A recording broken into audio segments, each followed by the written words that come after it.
What are we going to talk about tonight? Well, let's see here. Look at this story right here. Fire of war fears Putin may be behind Heathrow fire. His chorus of experts warn blaze bears all the hallmarks of a Russian sabotage plot. Well, maybe it does, maybe it doesn't. How do we know? How do we know the CIA didn't do this? How do we know MI6 didn't do this to get the Europeans ready to go to war and have the stomach to go to war and send their boys to war? Or maybe Putin did it because, I don't know, they just put drones 450 miles deep into Russia the other day, went after his nuclear triad in one of his air bases. So it's kind of like tit for tat. I don't know. We don't know. But things are heating up. And in the process of everything heating up, oh, looky here. Here's another article from the Sun as it pulls up here. And that is that they are putting out survival guides. War footing, survival guides, mass evacuations, huge bunkers, and conscription. That means drafts. How the whole of Europe is preparing for World War III. Let's get to that. How about this one here? Trump stunningly agrees U.S. will become associate member of the Commonwealth.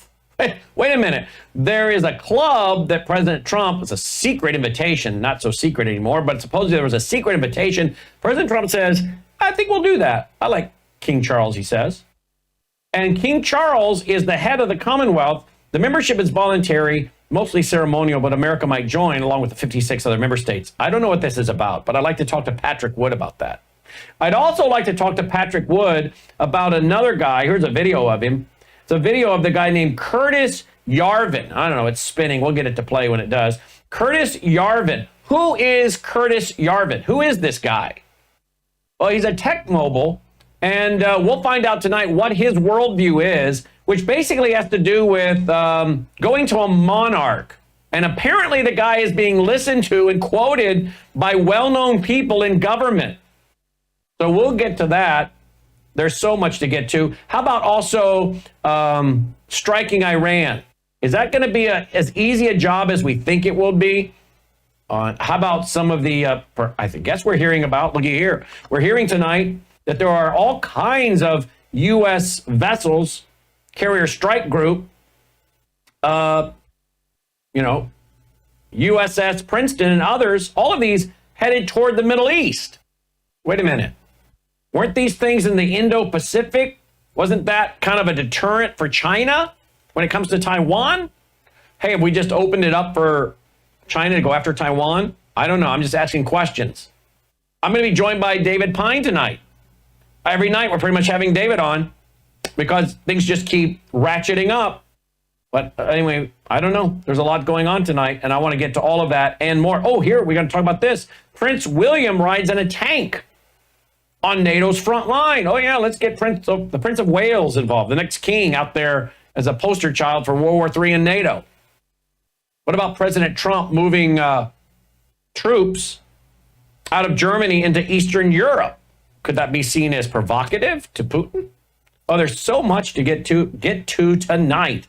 I mean, these are interesting topics, don't you think? But they're more than interesting. They are, they're pressing. They're serious. No doubt about it. Let me just say this before we get going, because we're going to do a long format interview tonight, as always, with David Pine, and then a long format interview with Patrick Wood on technocracy and this guy I just plugged to you, which many people have never heard of, Curtis Yarvin, and what he's saying and proposing. It's going to blow your mind. But before we do, remember, we're brought to you by you. With all that's going on in the world, folks, make sure you have your preparedness plans ready. We have freeze-dried food, 3 month, 6 month, a year, 2 year. I have over 2 years of freeze-dried food because I want to be able to barter with some of it. I also want to be able to give some to my neighbors, maybe to keep them at bay. Maybe we can work together. I have a neighbor of mine, we're good friends. He's a medical doctor. And I've said to him, look, I got some freeze-dried food. You be my doctor. Make sure you have plenty of, your medics, your meds around. I have some meds too. Make sure you have enough of your stuff from the office there. If not, I have stitches. I have the sutures, I should say, because I have a medical kit. I have a lot of this. I just need a good doctor. So I put away because I may need to help my neighbor and he'll help me. I also don't know what will happen with the kids that work for me, so I want to make sure I have enough for some of them. I'm thinking of you, Caleb. Thank you. You're welcome. So again, make sure you have all your emergency plans in place. You never know. And it's better to prepare. Don't panic. Just prepare. Worldviewstore.com, worldviewstore.com. Okay. While you're there, find out about our fall conference coming up. Melissa said, I think we got like 100 seats. We only got 350 seats available. She says we're almost at 100 seats gone already. $99. It's in the Mid-South, right outside of Memphis. Gordon Chang, Alex Newman, Sidney Powell, Dr. Lana, Chris Martinson, and the lead pollster of Rasmussen, I guess. Some say it. You can get your ticket at worldviewstore.com, worldviewstore.com. You can get your water purifiers, all that good stuff, worldviewstore.com. Now, don't forget, you guys make this show possible. We're going to go to a long format interview, or we can just break about every 10 minutes and sell pickup trucks and Jeeps and soap and shampoo and stuff. And we have companies that are willing to do that. We've already got companies willing to do that with us. We have some doing that for our podcasts, some of our podcasts on demand. They're rolling those audios in, those commercials in. But we don't want to do that. I don't want to do that. So here's where I make my pitch. If you like what we do, you like our format, our long format interviews, I need you to support us with all the great products we have at worldviewtube.com/sponsors. Again, this would be a great time to pick up your satellite phone with all the threats of World War III, terrorism, other garbage going on, even solar flares, just solar flares from the sun. Have an alternative to the cell towers. Your solar generator, pick all that up. Worldviewstore.com, worldviewstore.com. Your cell phones that don't track you, they don't store your data. Worldviewstore.com or worldviewtube.com/sponsors. You'll find them all there. So again, check it all out. Of course, our foundation is one of the most powerful ways to support us. Worldviewfoundation.com, worldviewfoundation.com. We are looking for more regular monthly contributors. You'll find our mailing address there. If you prefer to support us through the mail, you can do that. So again, please check it all out. But we have to have your support so we can keep going and doing a long format interview like we're about to do right now. All right, joining me now is my co-host, my new co-host, David Pine. He's coming on every night. He's become my co-host. David, it's happening so fast. And Colonel Rob has been off all week, spending some time with his family and grandkids. I talked to him today, so he'll be back next week. So I won't have to lean on you so heavily. But he did tell me he's been watching your reports.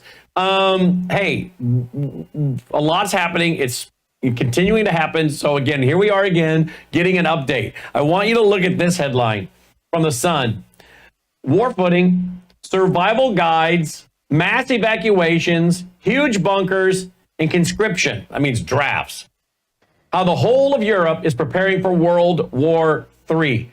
Well, of course they're preparing for World War III. They are trying to make it happen, apparently, encouraging Zelensky to send the largest drone attack thus far, 450 miles into Russia, and go after an air base, part of the nuclear triad of Putin. So here we are. Let's get to this, along with other news that I want to cover with you. But respond to this. Now they're sending out survival guides in Europe. Hey, Brandon, great to be with you. Glad to hear that I'm your new co-host. That's be a great privilege.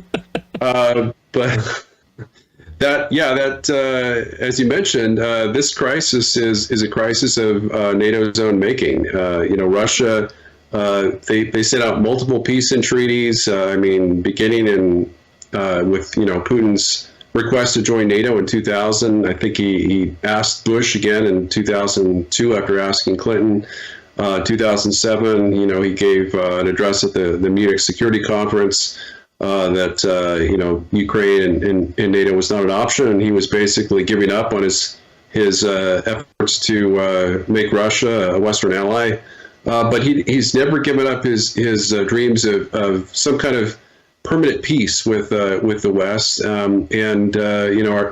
kind of the model that we should be using is the 2021 Russian mutual security the draft agreements that Russia provided to the U.S. and NATO. Dr. Peter Price said that the terms of those agreements were, in his opinion, more favorable to the U.S. national security interests than to Russia's. And I wouldn't go that far, but still, there were many terms. The NATO terms were entirely acceptable and certainly promoted NATO security as well. The ones with the U.S. had a few significant issues, but yeah, this whole World War III crisis, it reminds me, I think I mentioned this before, it reminds me of the January 1939 war scare, in which Admiral Canaris, who was secretly working for the German resistance, tried to persuade the British that Hitler was planning to invade Holland and then use it as a strategic bomber base from which to obliterate British cities.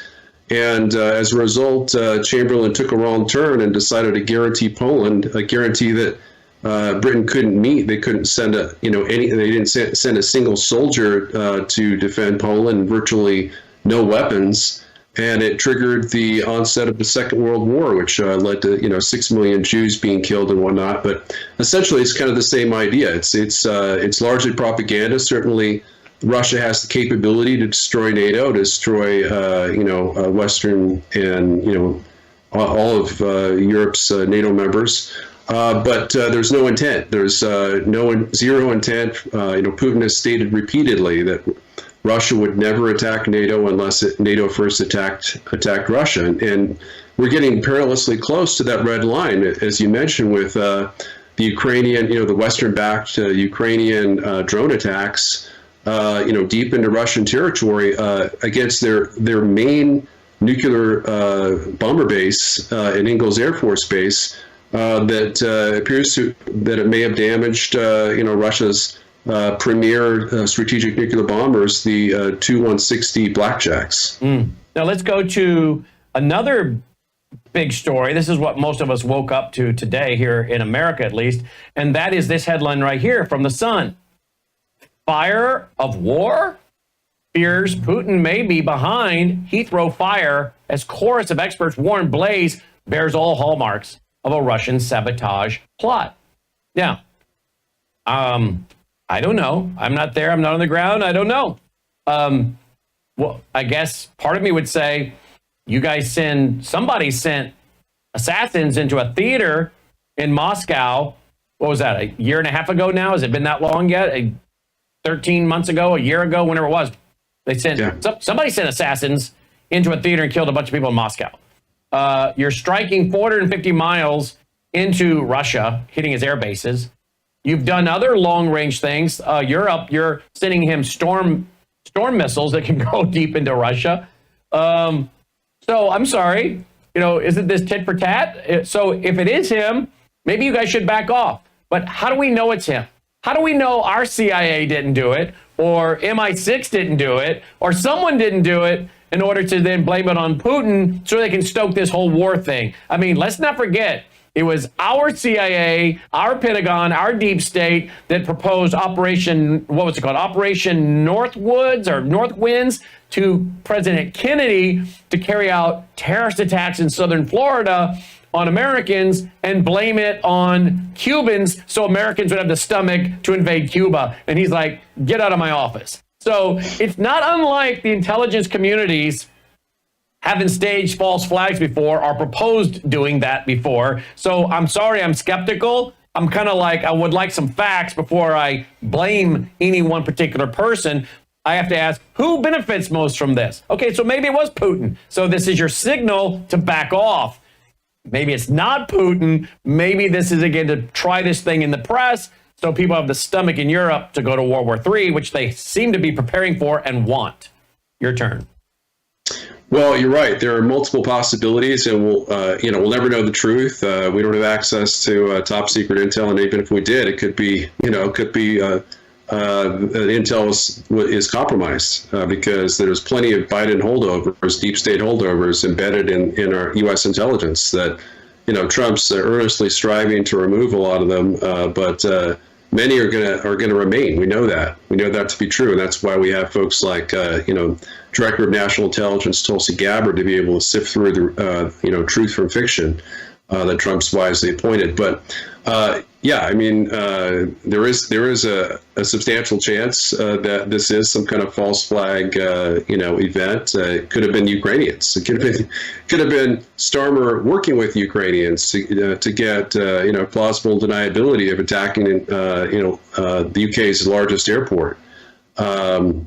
We just don't know, or as you mentioned, it could also be the Russians, because certainly the Russians do have a history of sabotage attack operations in the U.S. and Europe since the war began, since NATO began, selling and perhaps even pressing the launch button on, multiple long-range missile strikes deep into Russian territory against both civilian and military targets, up to and including their nuclear weapons infrastructure and nuclear triad, as we've seen with attacks on both Russian nuclear bomber bases and Russian nuclear naval bases in Sevastopol, as well as their phased array radars that provide for nuclear ballistic missile defense.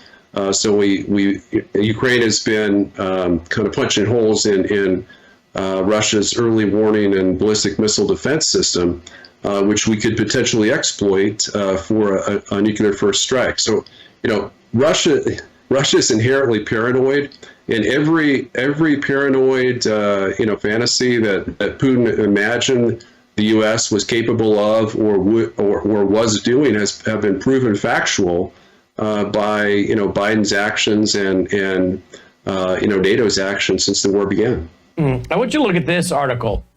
That's this dated today. This is today, March 21st, 2025.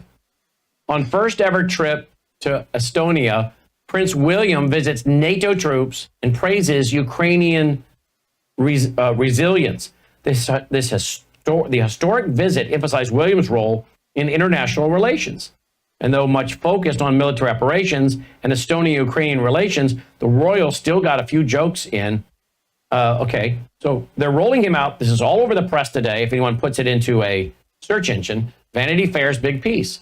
Now, isn't this interesting? There seems to be a lot of propaganda going on in Europe to convince everybody that it's their nationalistic duty to support Ukraine and get ready to send your boys to fight with NATO. I mean, they're rolling out Prince William, for Pete's sake, the next king, who I understand is taking more and more charge. Yeah, and they're exposing him to, potential, death or being wounded because, that's a frontline state up against the Russian border. And if it's the UK that's leading the charge to try to provoke World War III with the Russian Federation. We saw it was just yesterday, they rolled out a new plan called Multinational Force Ukraine, which would involve permanent air support, NATO air support over Ukraine. It would involve strong, robust NATO naval forces in the Black Sea, and also 20,000 NATO troops on the ground to essentially buttress, Ukraine's defenses and, inadvertently provoke, a renewal of the war, as Russia said that's a kind of a red line that they would view as a declaration of war against Russia. So, the UK is Russia's number one target. It used to be, I think, it used to be the US and the UK. Now the Russians are referring to the UK as the main threat and the main instigator of this perceived aggression against Russia. Well, the article says the spokesperson for the prince said, quote, both the prince and princess of Wales have been strong supporters of the Ukrainian community since the conflict began, in quote. So there you go. It's an interesting article, to say the least. Received a warm welcome and cheers and all that good stuff. So this is all over the press again. So be watching the press and what they're doing, what they're calling for. Now, let me ask you about this real quick, because I'm going to deal with this with Patrick Wood tonight. This is very interesting. Headline from the Daily Mail. Trump stunningly agrees U.S. will become associate member of the Commonwealth. I love King Charles. Now, this is supposedly a voluntary thing that is mostly ceremonial, but it's made up of 56 member states, the vast majority of which are former territories of the British Empire. They are connected through their use of the English language and historical ties. I just find this kind of funny. The same week we got the Declaration of Independence going in the Oval Office, we're talking about joining King Charles and the Commonwealth. It just seems a little like not, it's a little, I don't know, a little like thesis, antithesis idea, little opposites here. What are your thoughts on this? Yeah, total opposite. I mean, we see that Germany is trying to return to being a French military protectorate by, kind of moving French nukes onto German soil and having them be the guarantor of German security instead of the U.S. And now apparently, Trump is wanting to essentially, be subservient to King Charles III, who's a constitutional monarch of a country that what used to be an evil empire that we liberated ourselves from 250 years ago. That is very, very odd news as we prepare to commemorate the 250th year of our independence next year, especially as you stated with Liberation Day from Communist China's economic control is scheduled for April 2nd, and that's going to be a beautiful day. That's going to make a lot of great changes in the country. It's going to have some economic shock effect, but ultimately it's going to bring back jobs and wealth and manufacturing, especially defense manufacturers, back to our country, so that we can once again build our own weapon systems without foreign parts and defend ourselves. Well, let's not forget back in November of last year, we had this headline from the New York Post: Europe preps for World War III as secret German docks reveal plans for 800,000 troops in case Russia invades NATO. So we've been talking about this a long time, and it just keeps ratcheting up. Now they put out a document. Let's see here. There it is. Survival guides. Now they're giving people survival guides. This whole thing, every week we just add another layer to it, another layer to it, another layer to it. But I think it was Logan, can you find it on Twitter or YouTube where someone a couple years ago asked Amazon, what's Amazon's Siri? Is it Siri? What's Amazon's thing when they asked Alexa, when does World War III begin? See if you can find that, because if I remember correctly, Alexa answered back, it begins when Russia strikes Germany. Did you ever see that? No, I never saw that. See if you can find that, Logan. If I remember correctly, they asked that, and that was the response. Well, now you're telling me that France is going to move some of their nuclear weapons into Germany. Is that what you just said? Yeah. Well, that's what made me think of it. I'm like, wait a minute. This is kind of, Alexis told us this was going to happen. Yeah, and Poland is trying to get the U.S. and France to move nukes into Poland in advance of them developing their own indigenous nuclear capability. That's going to be a major red line for Russia. I don't think French nukes in Germany are going to trigger Russia, because the U.S. is previously stationed. I don't believe we have nukes there today, but we previously stationed almost 7,200 nukes in Europe during the Cold War, so that shouldn't be destabilizing. But that is very interesting that Alexa responded that way. Certainly, Germany's actions, the actions of their incoming, Chancellor Friedrich Merz, would make that possibility much more likely. It's so funny that EU leaders view, militarizing the EU and trying to antagonize Russia and pursue this indirect war against Russia is somehow making them more secure, when it's the exact opposite.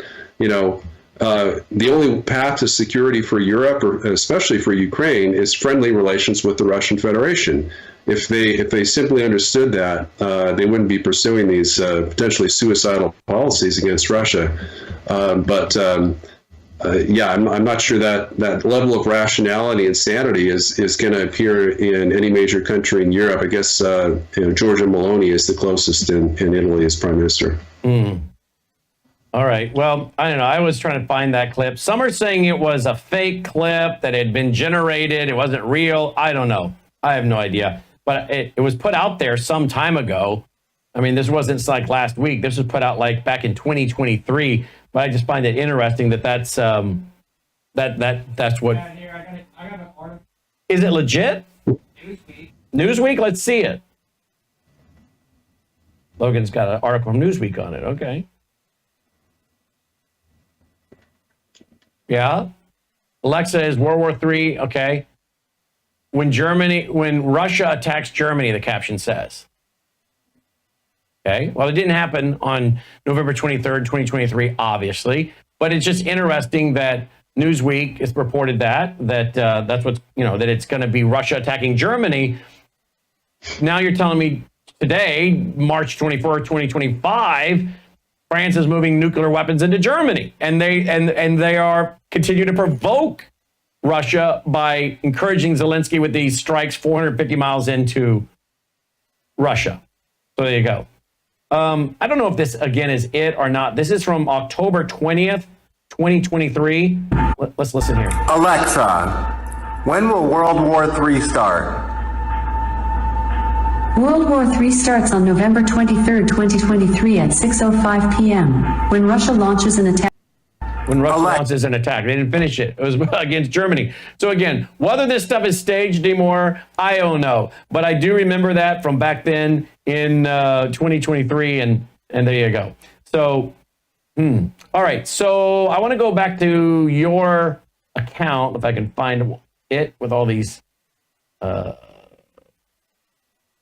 we go. Okay. You put out, British Prime Minister Keir Starmer says that 30 nations have expressed a willingness to form a multinational force, Ukraine, to provide air cover, naval forces in the Black Sea, and ground forces to protect cities, ports, and critical infrastructure. Russia has stated repeatedly that any deployment of armed NATO troops to Ukraine under any pretense would be considered an act of war, for which all options would be on the table, up to including World War III. Accordingly, instead of serving as peacekeepers, they would end up effectively serving as war makers, restarting the war mere weeks after a peace deal was signed. The U.S. says it will not go to war against Russia, defend any NATO troops that are killed in Ukraine, so NATO would almost certainly be swiftly defeated by Russia without support. And this is coming from a BBC article, right? That's right. So they just keep getting more and more provocative, correct? 20,000 strong. It's delusional. I mean, Russia has expanded its military to 1.5 million active duty troops. They have, the potential to have anywhere between 18 to 25 million reservists. They have, mobilizable reserves that they could deploy in a World War III type situation. So clearly, 20,000 troops is going to be. I mean, that's going to be a tripwire. That Russia would target and destroy. I mean, that would really, as I wrote, it would likely reinstigate the war, mere weeks after it was ended. So it's a recipe for World War III. Thankfully, Trump has clearly stated, and Pete Hegseth, our great Secretary of Defense, has stated that NATO's Article 5 does not apply to any European troops sent to Ukraine in an out-of-area mission. It would only apply if Russia attacked NATO countries or territory directly.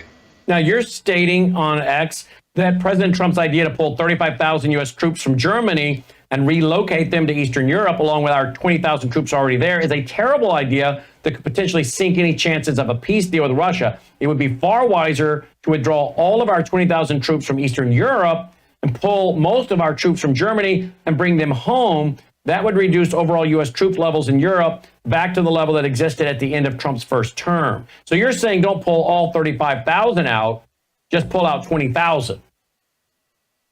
Well, I'd love to see, I guess my preferred objective would be, or my recommendation to the president would be, to withdraw all U.S. ground troops from Europe. So I would leave our air base at Ramstein, our large naval base in Italy, and probably not a lot else. Definitely pull out all the U.S. troops out of Eastern Europe. That's in violation of agreements we made with Russia at the end of the Cold War.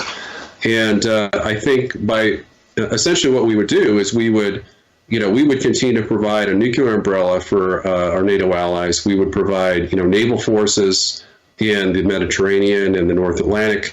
but we would essentially give them the role of providing ground troops, tanks and armored vehicles and artillery and ground troops, to make it clear that if there's a war with Russia, they can't guarantee that the U.S. will get involved at the ground level.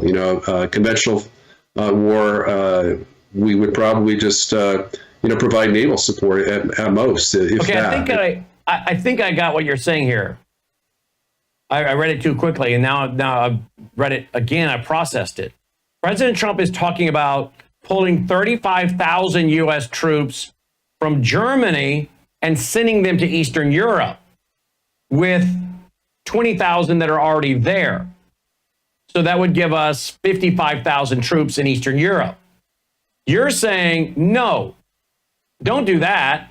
If anything, withdraw all of our 20,000 troops from Eastern Europe and pull most of our troops from Germany and bring them home. That would reduce overall U.S. troop levels in Europe back to the level existing. Okay, so if he pulls 35,000 troops from Germany, sends them over to Eastern Europe, along with 20,000 already there, are you saying that 55,000 U.S. troops, that starts to be seen as very provocative to Putin? Is that what you're saying? Yes, that's exactly what I'm saying. So according to reports of the first meeting between Secretary of State Rubio and Russian Foreign Minister Sergei Lavrov in Riyadh on February 18th, the Russians requested or demanded a full, U.S. withdrawal from Eastern Europe of all 20,000 U.S. troops in exchange for normalizing Russian relations. And Rubio rejected that demand reportedly, but I think that's on the table for, a permanent U.S.-Russia peace settlement. I think that jives pretty well with what Trump wants to do, which I really do think that his objective is to withdraw either all U.S. ground troops from Europe within the next 2 years, or perhaps all U.S. troops, including naval and air forces. So I think that that's something that we should pursue. The idea of expanding the number of U.S. troops by about nearly three times, is I really do think that's a terrible idea. That's provocative to Putin. He would see the massing of 55,000 troops in Eastern Europe, kind of on line with NATO moving into Ukraine. Your guys are getting too many troops too close to me, and it's provocative at best, right? That's exactly right. I think it's really important that Americans understand the way Russia thinks, and they think in much the same way that we do. If Russia were to deploy 55,000 troops along our border with Canada within 350 miles of Washington, D.C., I think we view that as a threat, and we would think that Russia is not negotiating with us in good faith terms as they try to increase the threat and increase their military presence along our borders while claiming they want peace. And that's kind of, I think, the same way that they'll view Trump. They'll start to doubt whether he's sincere or not. So why is he saying that? And who do you think is encouraging him to speak like this? Well, I think what he is trying to say is that he wants European countries to take responsibility for their own defense, and Poland is really leading the way in doing that with 5% of GDP that they're spending in their next military budget to rebuild their military and potentially build an army of up to 500,000 troops, whereas Germany they're barely at 2% right now, and they actually, I think they're considering, they were until recently considering additional cuts. I think they're changing that with the new chancellor to increase their defense budget somewhat.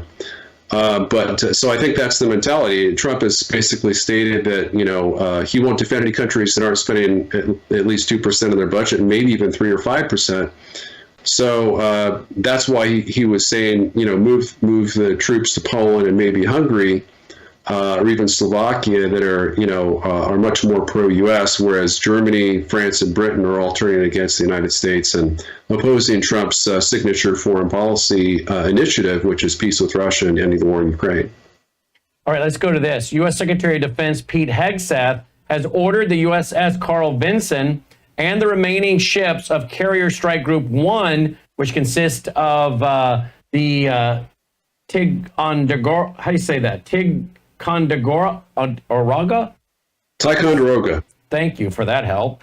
Cruiser, the USS Princeton, as well as the Arleigh Burke class guided missile destroyers, the USS Sterett and the USS William P. Lawrence, to deviate from their ongoing deployment in the Indo-Pacific and head toward the Middle East. Secretary Hegseth also has extended the deployment of the USS Harry S. Truman and her carrier strike group, currently located in the northern Red Sea. Okay? You're the guy with the military background, not me. But as a layperson, I'm thinking, heading toward the Middle East, are we anticipating something with Israel and a strike on Iran? Well, we saw this exact thing happen under the Biden administration. I think it was just last year when we had the missile exchange between Iran and Israel. And the Biden administration, Lloyd Austin decided to pull our only carrier group out of the Western Pacific and move it to the Middle East. So I think we had at least four carrier strike groups in the Middle East and none in the Western Pacific. So this really benefits China. I mean, this is, we've talked about this, I think, about every other day on your show this week, that China is rubbing their hands together and saying, oh, this could be it. We're super excited. We hope Trump attacks Iran, gets, has a bunch of, missile exchanges with Iran so we can go invade Taiwan, and they won't have any carriers or military forces to potentially break the blockade. So you get us involved over in the Middle East, you move those ships over there, you get a free rein to China, China sees it, takes the opportunity, and boom, we're off to the races. And of course, in Taiwan, we're getting a lot of our chips. And I don't think we're where we need to be for having all of our chips made in the US yet. So just from the standpoint of not getting chips out of Taiwan, how big of a deal would that be for America? Well, it would be a big deal. Yeah, absolutely. It could. There's been reports that it could be an 8 to 9% drop in our GDP if all those advanced semiconductors were to be blocked from our economy. Of course, if China takes over the plants, that doesn't mean they won't sell them to us. In fact, the default would be they would keep selling it to us at a higher price. But then, of course, they would have total dominance in the advanced semiconductor market until we were to kind of rebuild our own capabilities in that area. But the greater threat that people never talk about is that if we go to war with China, we lose all of Chinese trade products. And so, 90% of our life-saving pharmaceuticals, China, that could cause 1 million deaths within months alone. And then there's so many other of our necessities we buy from China. Our economy, I've estimated, and I haven't made this a scientific study, but I think we would probably lose about 15 to 20% of our GDP if we lost all trade versus just Taiwanese advanced semiconductors. So the much greater threat is from war with China. And that would also apply to, even if we got really tough with China economically, we said, oh, we're not going to get into that fight, but we're going to have severe economic sanctions on you. They could respond by cutting all trade. And then our economy would go into a massive nosedive, even without war. Well, of course, this is one reason why we tell our audience to get your emergency medical kit with ivermectin and amoxicillin and all these other things that are available at worldviewhealthcare.com. We have a lower third for it, worldviewhealthcare.com, because I'm telling you, I don't want to be dependent on going to the drugstore when there's a shortage, because we don't have what we need. And we already have a shortage. We've had other people on talking about it, medical doctors. My wife handles customer support, donor relations, and some of them have reported to us they go to the pharmacy and they can't get their meds filled. I mean, if you're having this problem now, wait till China cuts you off and stops shipping you your pharmaceuticals. So again, you might want to stock up. worldviewhealthcare.com. Let me go to another. I know we have a lower third, but I don't even know who's in the control room now because the lower third is not popping up. But we have one just for the books, worldviewhealthcare.com. Let's see. Let's go to another tweet by All right. He says he's sorry. One of my favorite lines from The Grinch. He said he was sorry. You have to be a Grinch person to know that line. But here we go. President Trump should not hold Iran responsible for attacks by the Houthis, which Iran is allied with, but does not control. Starting a war with a nuclear-armed Iran could blow up his peace talks with Russia and could incentivize China to invade Taiwan, potentially starting World War III, the very thing he's said he's trying to prevent. So are you saying here that Iran doesn't have as much control over the Houthis as we've been led to believe?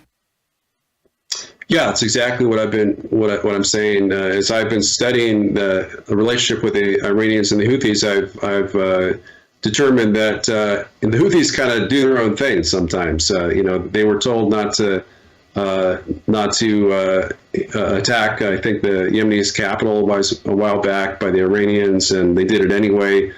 So they march their own tune. Certainly, they're Iranian-backed, they're Iranian-armed.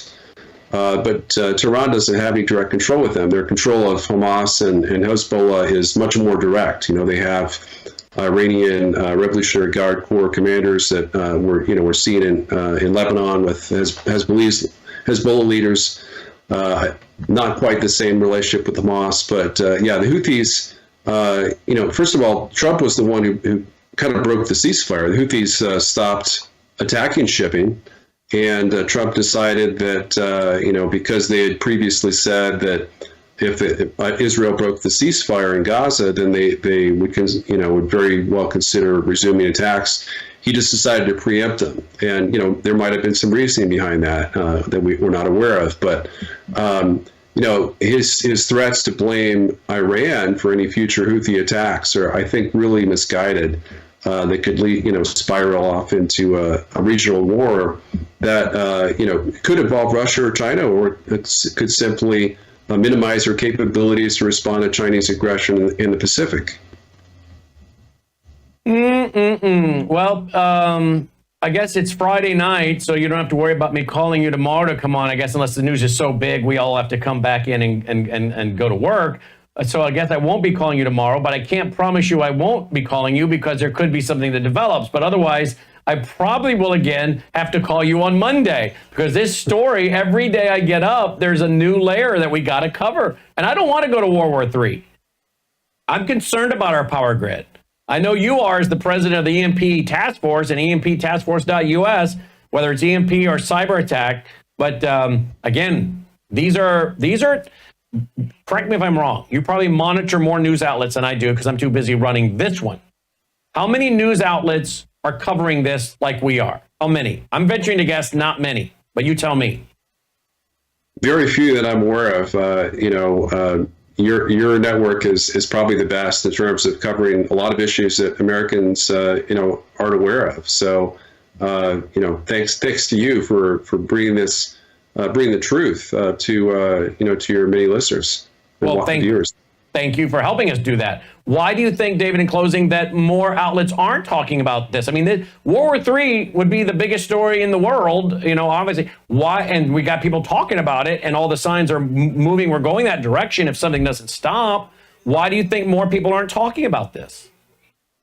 Well, I think they take their cues from U.S. leaders, and certainly Republicans in Congress. They seem to delusionally believe the U.S. is still the biggest bully in the bloc, as Colin Powell famously stated back in 2003 when we invaded Iraq. But the fact is that our enemy alliance, the Sino-Russian military alliance that includes Iran and essentially North Korea unofficially, is more powerful than ours in terms of, their conventional military capabilities, their nuclear, strategic and tactical and super EMP capabilities, their ability to wage cyber warfare, and right down the line. I mean, Russia produces more weapons and munitions than the U.S. and its European allies combined. China produces more weapons than Russia. I mean, China can build 232 more ships, including warships, than the U.S. can. So we're in dire straits, and you're in the kind of situation you always want to have friendly relations with your enemies to ensure your security.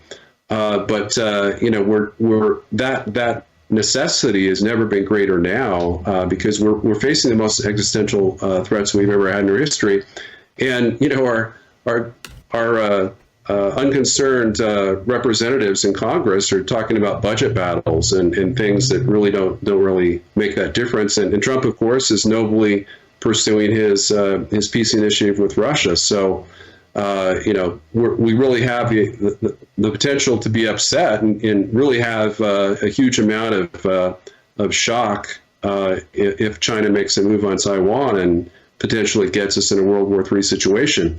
And, a lot of neocons think that we can win a war with China, but, essentially whatever forces we have in the Pacific are the forces we'll go to war with, because the war is likely, it's going to be over in a few weeks, not months or years as they tend to believe. Mm-hmm. And there's an article, The American Conservative, war on Iran would be no cakewalk. So the war with China would not be as easy as we think. The war with Iran would not be as easy as we think. You've noted already that many of their nuclear sites are well underground already. So again, you're talking about fights that we may not be able to win or that could draw out extensively. And then again, we have to always come back to the fact that the battlefield in America has been prepared for 8 years under Obama, 4 years under Biden, 12 years of the battlefield by our enemies being prepared here in the U.S., which again, most Americans are unless they watch this show or listen to you, they're completely unaware of how much the battlefield has been prepared here, not to mention how many of our enemies are in Canada and Mexico and could use that, as one guy in one of my documentaries warned a few years ago, like an aircraft carrier from which to launch kamikaze attacks on America. So we cover all these things because we understand these existential threats, but apparently most of the media doesn't care, don't know, and certainly, sadly, other than this audience and a few others, most Americans are oblivious to what we're talking about. But they think, America's a big, bad military, and you're saying, no, a war with China won't be easy. And over at the American Conservative, they're saying a war with Iran would be no cakewalk. Closing comment? Yeah, I mean, we've got 100,000 PLA troops, located at Chinese-owned farmlands aside, near our 17 key U.S. military bases. They could have, with unconventional weapons, they could defeat the U.S. without a single missile being fired from the Chinese mainland. So that really needs to be our top priority. Trump has got emergency powers that he's declared with in terms of immigration. I think he should use them, prioritize not the gang members, but the Chinese soldiers that are ununiformed, residing in our own country. To eliminate this existential threat that we face, particularly, where we might be on the verge of China blockading or invading Taiwan as early as next month. Yeah. Well, by the way, this attack or whatever it was with this substation at Heathrow Airport, I mean, this has caused power outages for residents. Something again we need to talk about, because they're saying on social media that the knockout on chaos, that the Heathrow and most of West London with no power. Okay. Yeah, this could be the result of a Russian cyber attack. It's very possible that Russia is making test run attacks, just as Iran has done to our water systems last year, just as China has done. We saw the Russian attack that took out gas stations in 14 states. I think that was right around the time that Russia invaded Ukraine. So there's a lot of possibilities, and the world we live in that's digitized and has full grocery shelves and power and internet could be completely permanently disrupted in mere minutes without any warning. But you're saying that this video footage we're seeing now would not have to be somebody on location, that you can cause systems to overheat and do this by cyber. That's correct. Yeah, you can cause fires and this level of destruction with cyber attacks in many instances. We've seen the Israelis do that. They've conducted successful cyber attacks against Iran, even against their nuclear infrastructure. That was Stuxnet. Remember that? That's right. Yeah. Yeah, that and sped Russia up their centrifuges and tore them apart. Yeah, that's right. It did significant damage, and Russia is the premier, world cyber power. China is the second greatest cyber power, and the U.S. is the third. So, there's almost no limit to what Russia could do with cyber attacks if they chose to, and we're giving them all the reasons to make these kind of attacks. So, I can't rule out that this was an actual Russian attack, despite the fact that anything British media says about Russia and Ukraine is presumably false, because they're basically controlled by MI6. Well, look at this here, folks. Here it is. The website of my co-host, David Pine, dpine.substack.com, or at American First Con for X, or dpine.substack.com. Great reporting as always, David. We sure appreciate your time. Hope you have a great weekend. Thanks, Brad. You too. Have a great weekend. You too, David. Melissa brought me my green stuff right at the end of that. Right at the end of it. Now I can get my energy to keep going, because I got a big interview coming up with Patrick Wood. You know all about Gatatana. 5 clinical trials on it. 47% protein, I think it is. Amino acids, beta carotene. The list goes on and on and on. I put half a scoop on Dolly's food. I drink a full scoop in a glass of water every day. I highly recommend it. A great way to support your health and support us at the same time. MelissaHouseGPA.com. MelissaHouseGPA.com. Look at that, folks. A long format interview with David Pine with not one commercial break in there. How many commercial breaks do you think the other networks would have taken? Okay, so here's a way to support us so we can keep going and keep this format. When you support our sponsors, worldviewtube.com/sponsors is how you get to all of them. worldviewtube.com/sponsors. So please go there. These are great products. Water, unless of course you like drinking things in your water that cause cancer. I mean, if you like getting cancer, or you want grandkids with low IQ, I mean, because that's everybody's goal, right? To have grandkids with low IQ. Isn't that your goal, Logan? To have kids with low IQ? Give me grandkids with low IQ. Is that your goal? Oh, it's Caleb in there now. Caleb, you don't want kids with low IQ, do you? Well, you know fluoride gives them low IQ. So, folks listening, a great gift to give your kids would be one of these, so that your grandkids are drinking good water without the fluoride. Because you don't want dumbed down grandchildren now, do you? No, of course not. So there you go. I have this one under my kitchen sink. I don't want my dog's IQ lowered. You know, Dolly is one of the smartest labs, and not the smartest lab. No disrespect to my others, but this dog's way smart. I wonder if it's because I've been giving her so much water without the fluoride in it. I don't know. My wife wishes she wasn't quite so smart, because she's mischievous. I'll tell you that. There you go. You can also get one for your shower. Worldviewwater.net. Worldviewwater.net. You know, that'd be a great slogan. Worldviewwater.net, because you don't want stupid grandkids. Think that slogan works, Caleb? Because you don't want stupid pets or grandchildren.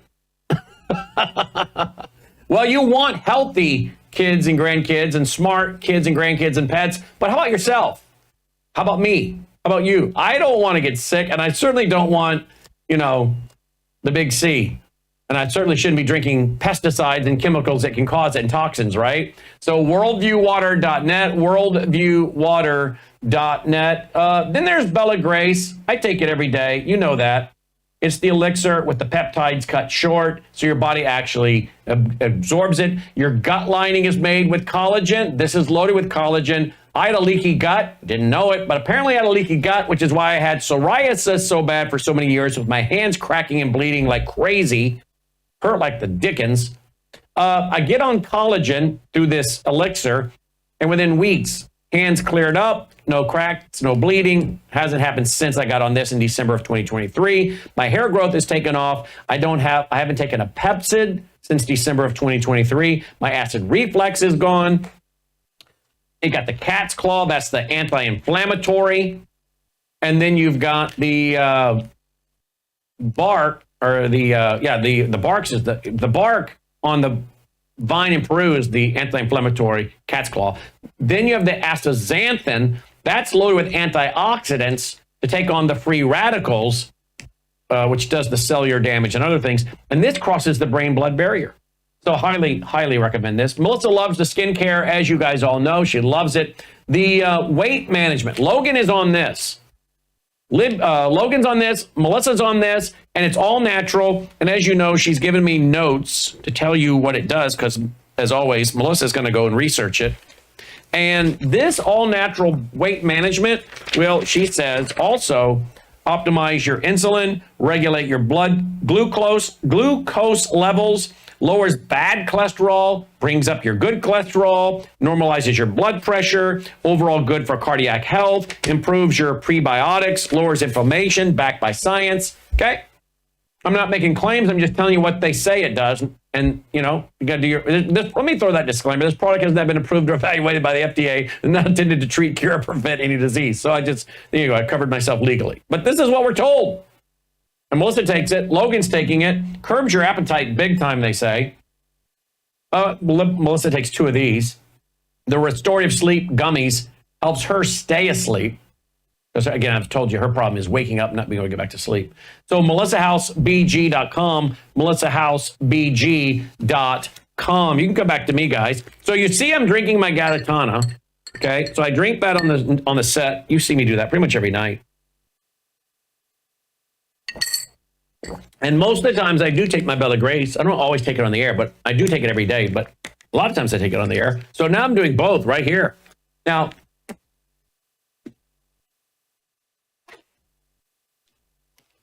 I can't do my Numi because I have to be quiet for 3 minutes. Maybe you wish I would do my Numi. I don't know. Hey, Caleb. Now I know why Melissa's asking me to swish with this 10 times a day.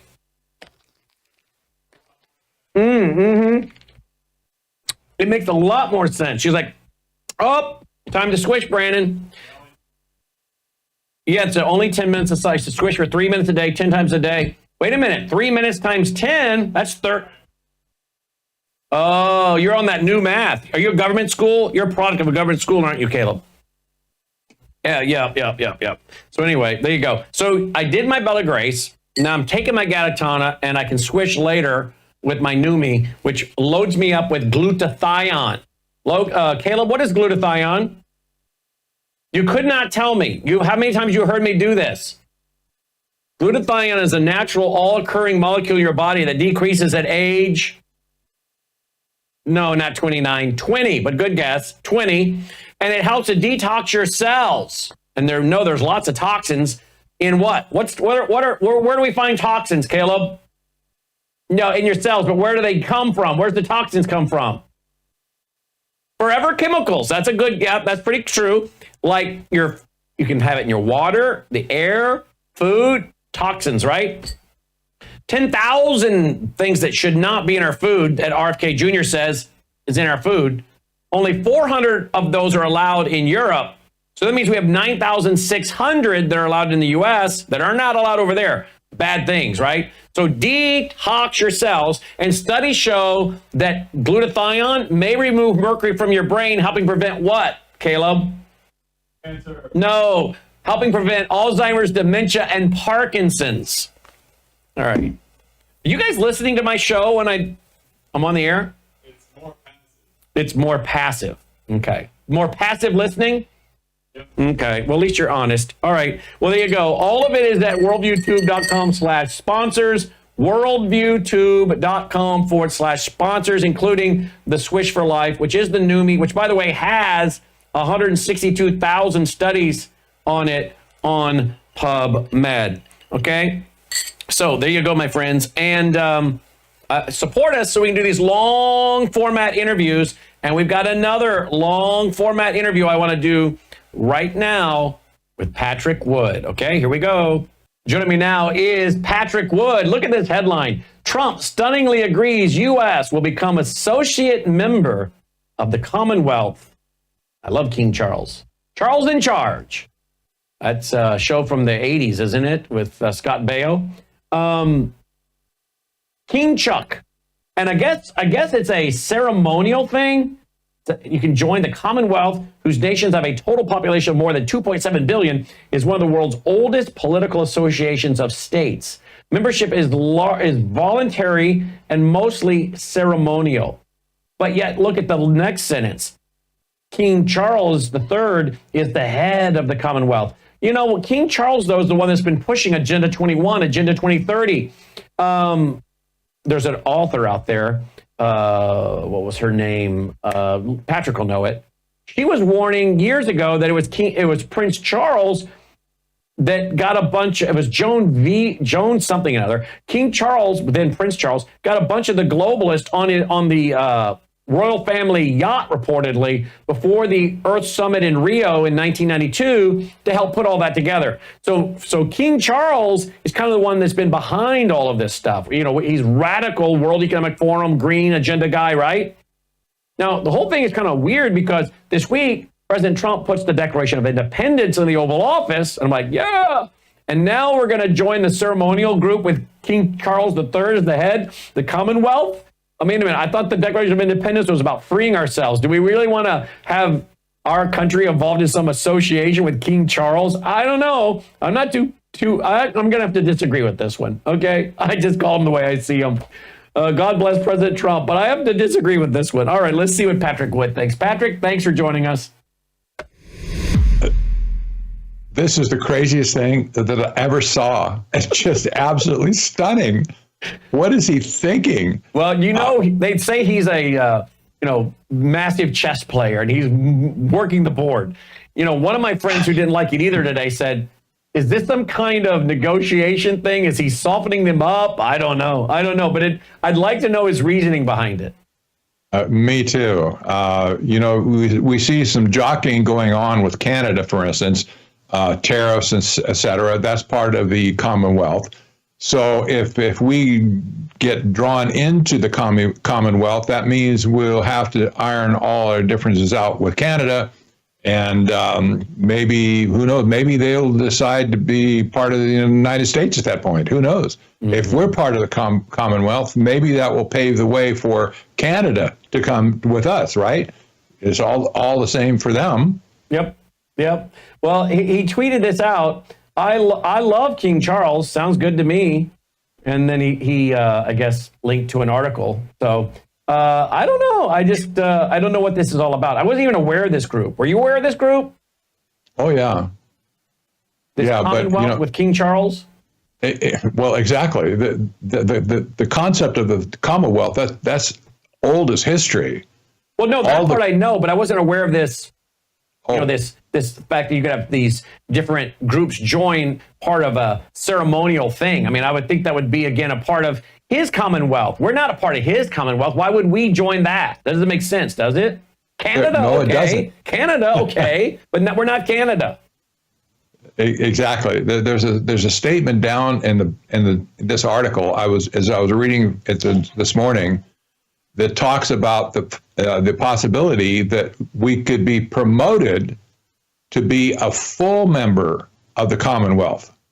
So that's the first step. There it is. The first step is to become a ceremonial, right, thing. Mm-hmm. And then maybe the next step be offered to us to be joining all together. That would be interesting. Now, can I just tell you, when I heard this today, part of me was like, okay, I don't care for this. I don't like this part. But another part of me was like, bring it on. Because I'm thinking, hey, my eschatology, I wrote the book, The Coming Religious Reich, and all these other books, right? You've been doing Bible prophecy. And I'm thinking, hey, I've been talking about a world government with a Eurocentric world government for a long time. A Eurocentric world government. So this is, you're talking about getting now the United States to be a part of a Commonwealth, maybe with full membership, making the Commonwealth even more important as a global organization, it says. And I'm thinking to myself, hey, we're moving toward a world government, a Eurocentric world government, and apparently even the United States is going to be involved. No wonder the United States isn't mentioned in Bible prophecy. You see Turkey, Iran, Russia, perhaps China. You obviously have Israel. You got Syria. I mean, we go on and on, right? But where is America? Well, we either have ceased to exist, we've gone to World War III, and they've taken us down with an EMP or something, or we've been absorbed, right? So now we're part of a North American Union, which is underneath a Eurocentric leadership, particularly when you have Europe pushing now for a digital euro by this fall, right?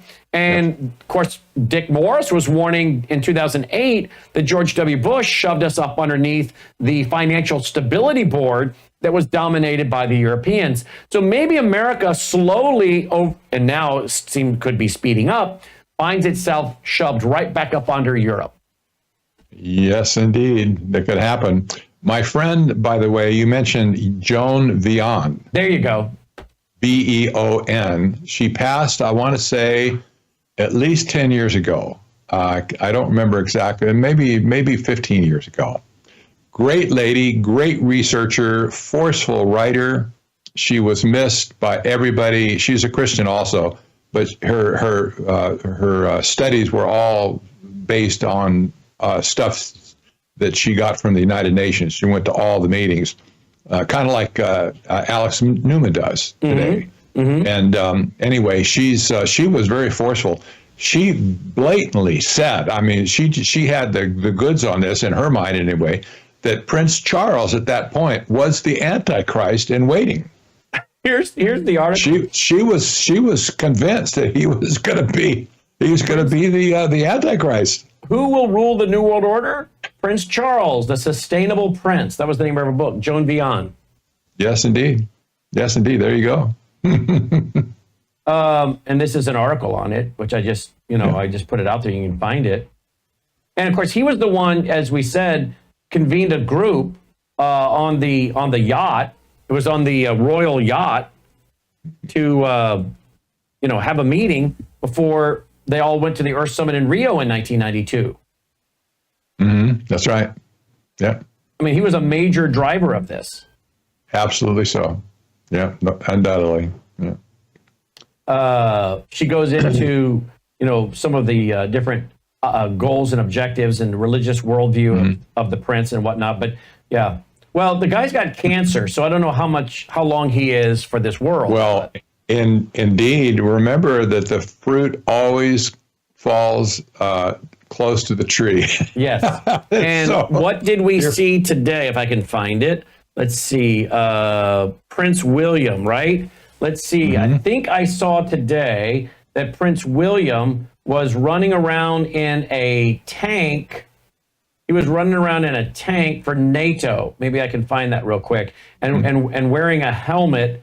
And I thought, well, isn't that interesting that Prince William's out doing that? Because he has made some really radical environmentalist statements too, just like his grandfather. Didn't his grandfather say something about coming back as a virus? I think I remember that. Yeah, exactly. Yeah. What was his name? Prince. What was his name? Oh shoot! I displace it right now. Queen Elizabeth's husband, Philip. Prince Philip, right? Yeah, Prince Philip. Yeah. Prince Philip.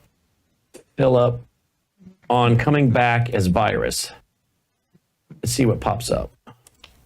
That's a great thing about having a computer these days, right? Yes. Yeah. Let's see. Did he say that? Business Insider, Prince Philip quote about reincarnating as a deadly virus to solve overpopulation resurfaces.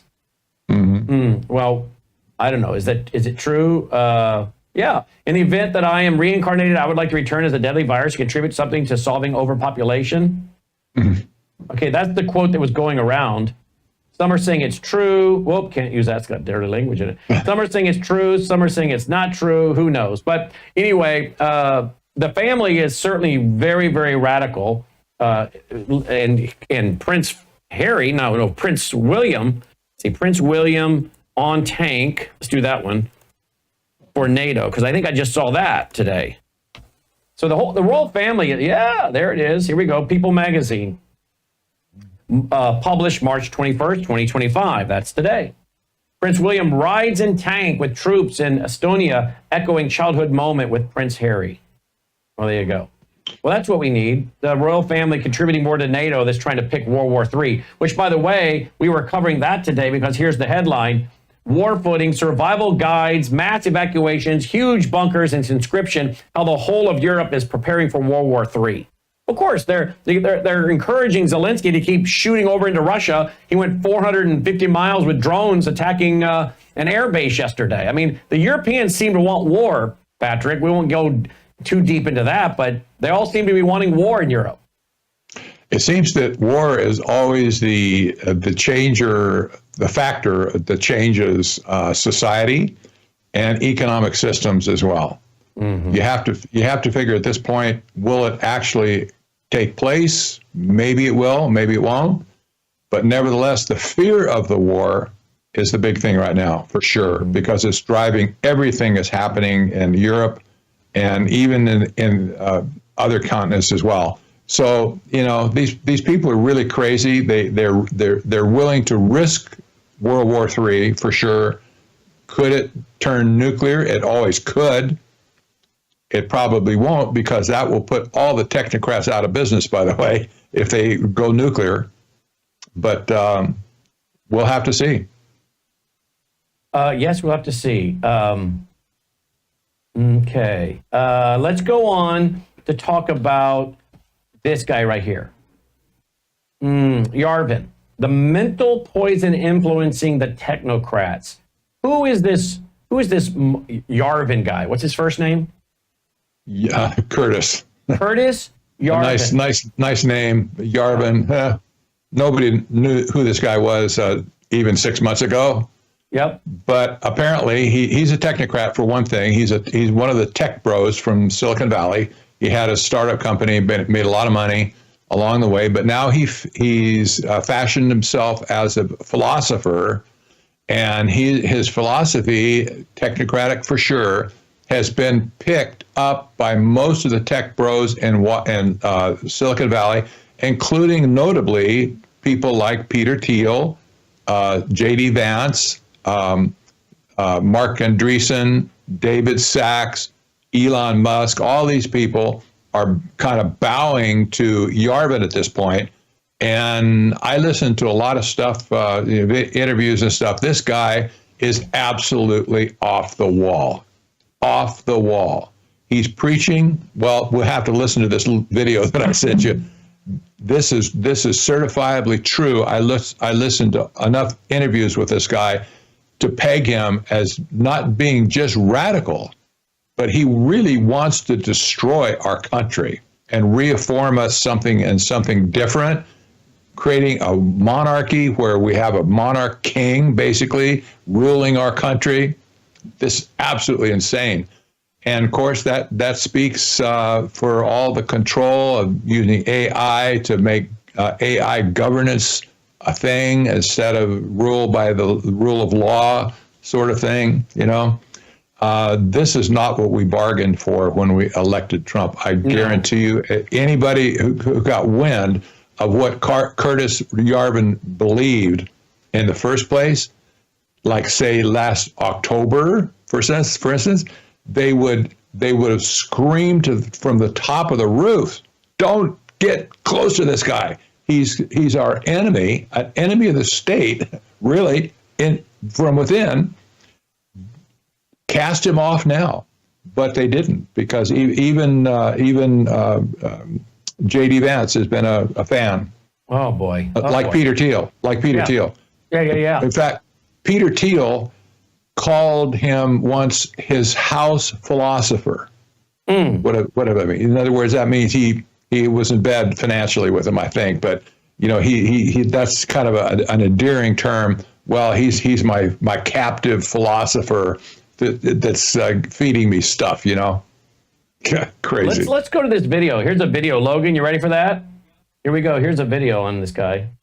Wants to turn the U.S. into a tech monarchy, and J.D. Vance has praised his ideas. If Americans want to change their government, they're going to have to get over their dictatorphobia. His name is Curtis Yarvin, and he's a software engineer and blogger who argues American democracy is so broken it needs to be replaced with monarchy styled after a Silicon Valley tech startup. J.D. Vance has talked about Yarvin and his ideas multiple times, suggesting his theories have shaped his thinking. In his book, Patchwork, A Political System for the 21st Century, Yarvin wrote, "As the crappy governments we inherited from history are smashed, they should be replaced by a global spiderweb of tens, even hundreds of thousands of sovereign, independent mini-countries, each governed by its own joint stock corporation without regard to the residents' opinions. He also believes these corporate countries should have a surveillance system that might as well be out of a dystopian sci-fi. This guy's even proposed converting non-productive people into biodiesel. He later said it was a joke and that he'd find a more humane alternative to genocide, like imprisoning them in virtual realities. But Yarvin sees Trump as a way to get closer to the monarchy he envisions. He told Politico that the Trump admin challenging Congress's constitutionally granted power to control funding is the first step. That's because he feels that Congress, the branch with hundreds of representatives, has too much power that should instead be concentrated in one person. Exactly what our founders were trying to avoid. And that's what conservatives believe too. Project 2025 is filled with language about expanding presidential power. Yarvin, Project 2025, and Trump advocate for the mass firings of civil servants to replace them with loyalists willing to carry out the president's agenda only. Progressive solution to fix Congress would be to end the corporate influence that ensures they represent corporations over the people that voted for them. But MAGA's solution is to create a terrifying corporate authoritarianism so they don't represent the people at all. This guy wants to... All right, so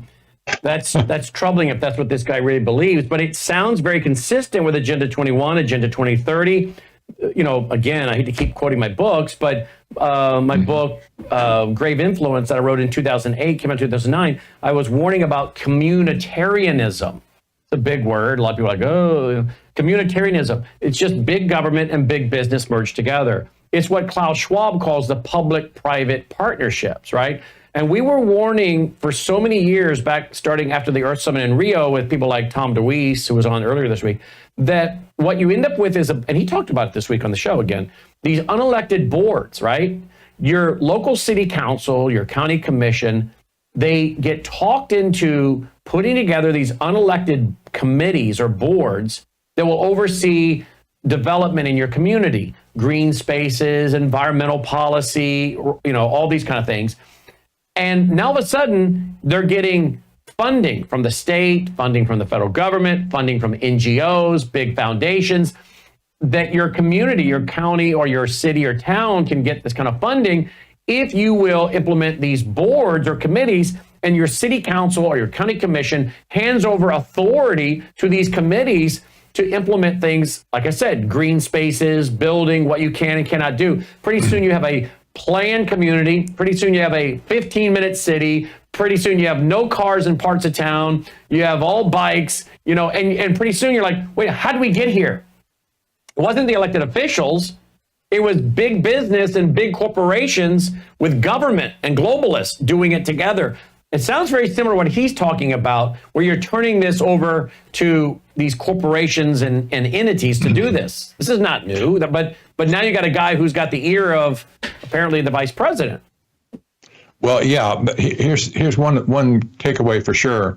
When he talks about this concept of SovCorps, that's sovereign corporations, he's basically parroting that the state should be owned by a SovCorp, that's a sovereign corporation. And he models this basically against the Prussian model before Russia, Soviet Russia, before the revolution. And he said at that point, the business entity owned the state outright. This is what he's preaching now. He's said that every square foot of planet Earth should be owned by a SovCorp, and they should rule it as a technocracy, as a technate, to enforce their science or their will against the people. The people have no choice about anything, and this is exactly what he said in this video. This is a deep rabbit hole. Believe me. I do believe you. What I'd like to do is find the article. Let's see if I can find this article, because there's an article that she showed on the screen. There it is. Is anti-democracy pro-Trump the obscure dark enlightenment blogger? Let me see if I can find that real quick on social media. Yeah. Bring that up while you're talking. So keep going. I'll look for it. Well, yeah, you'll find it, I think. He's anti-democracy. Of course, we don't like a democracy either. It's like, right. Two wolves having a discussion on what's for lunch, and there's only one sheep in the room. So we don't like democracy as a system, but Yarvin is railing against democracy and also a constitutional republic, which he says is just archaic form of government at this point. So he's anti-democratic. He's anti anything political. He wants to smash the political system and implement a system of government by AI, government by corporate rule. If you can imagine a corporate org chart, everybody has some idea of what that is. You know, you have the president of the company, has some vice presidents and some division managers below them and so on. Everybody in the company's on the org chart, right? Well, this is their goal, is to create a corporate org chart for every nation on earth and basically take away the political discourse from the nation itself and give it to all the governance, not government, governance that will be provided by these SovCorps and the AI now that they have as their main cannon. This is like the 18-inch guns of World War II. Remember that movie, The Guns of Navarone? Yeah. Where, you know, that was a great movie, right?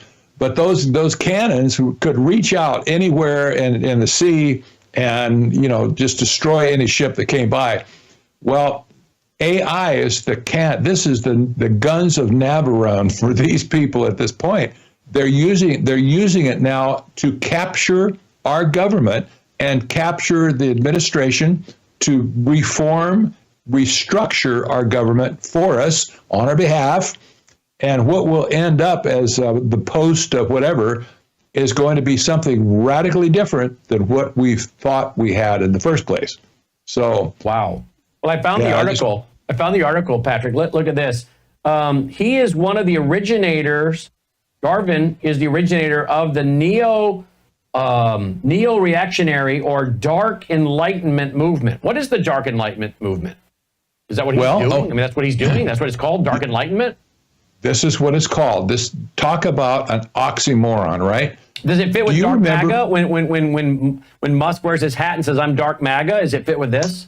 Yes, it does. That's why he's wearing that hat in the first place. He bought that hat out in November, in the early month, I think, at a rally, where he put that hat on for the first time. He says, "I'm not just MAGA, I'm dark MAGA." Who knew what that was talking about? That nobody knew, had no clue. I didn't have a clue even at that point. He's been wearing that hat ever since.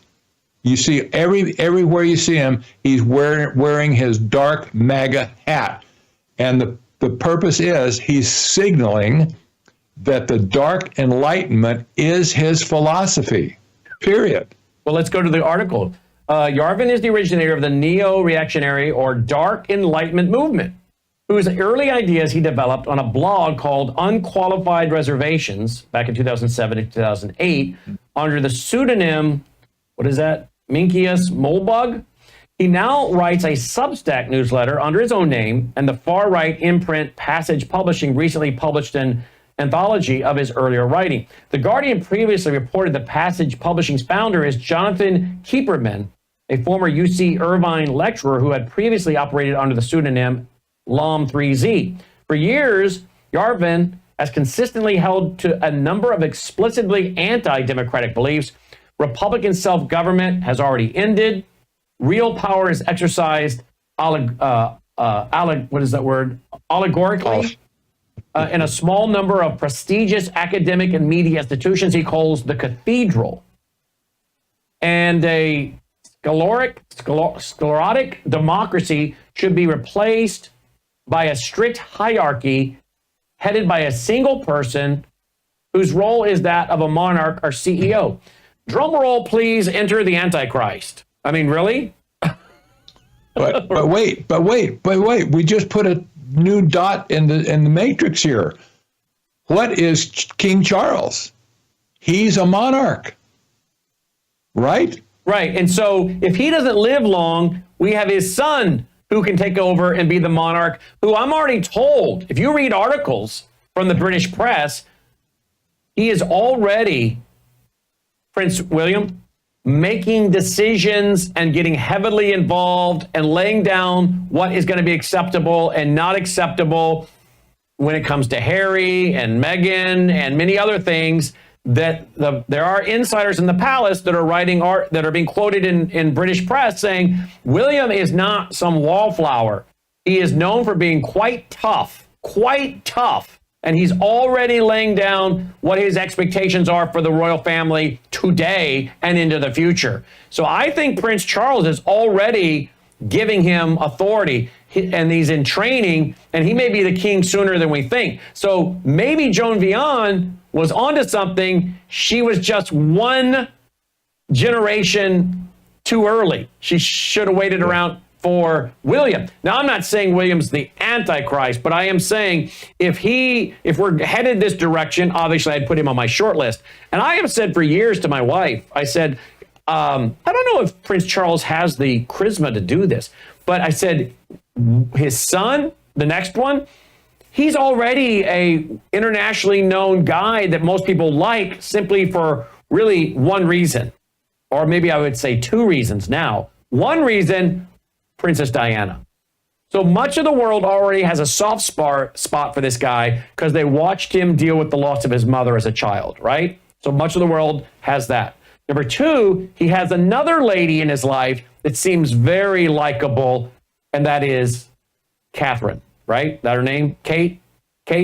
So this guy, if he wants to pick up his dad's heritage and become a monarch and Eurocentric, we're off to the races, right? Yeah. So at this point, Yarvin is looking to Trump to be our monarch, our head CEO, if you will, of the country. Well, Trump probably won't last 4 years, or he might last, but he's not certainly going to have another term, I don't think. Wait a minute. There are conservatives out there now. Steve Bannon this week came out and said they're already working on a Trump third term for 2028. Well, good luck with that. Yeah, he's 78, Maybe. 79. Okay, number one. Number two, we have the Constitution. But number three, do we really need to go there on that right now? I mean, is that what we really want to do? Sometimes I don't know why people say things, maybe to get a reaction, but don't we have enough work to concentrate on now without becoming so controversial that we get the left and others, and even some in our own party or in the party of the conservatives to say, well, wait a minute, we need to rally around things we can accomplish without becoming too provocative. That's my opinion. I agree with that totally. And the story, the unreported story at this point is Yarvin. Everything surrounding Yarvin with his dark enlightenment, with his dark MAGA, everything about this guy just stinks. Well, look at this. Look at this. Vance, the task of the conservative right now is to preserve as much as can be preserved. And then when the inevitable collapse comes, you build back the country in a way that's actually better, end quote. Okay, that sounds like Biden's build back better. Sure now, does. Biden was going to, just collapse the system. The old Cloward Piven strategy of overwhelm the system till you collapse it, or the Weather Underground, burn down the American plantation, Prairie Fire, Bill Ayers, all those guys. Just destroy it. Well, that's what Biden was on his way to doing. And Kamala would have finished it off. So President Trump is trying to give us our golden age, right? Make things bigger and better and keep going. It's almost like J.D. Vance is speaking and saying, look, it's like being in a barrel going down Niagara Falls. You have passed the point of no return. It's going to collapse. Now, many of us have been saying that a long time. You cannot sustain this debt. You can't sustain it. You can't sustain any of this.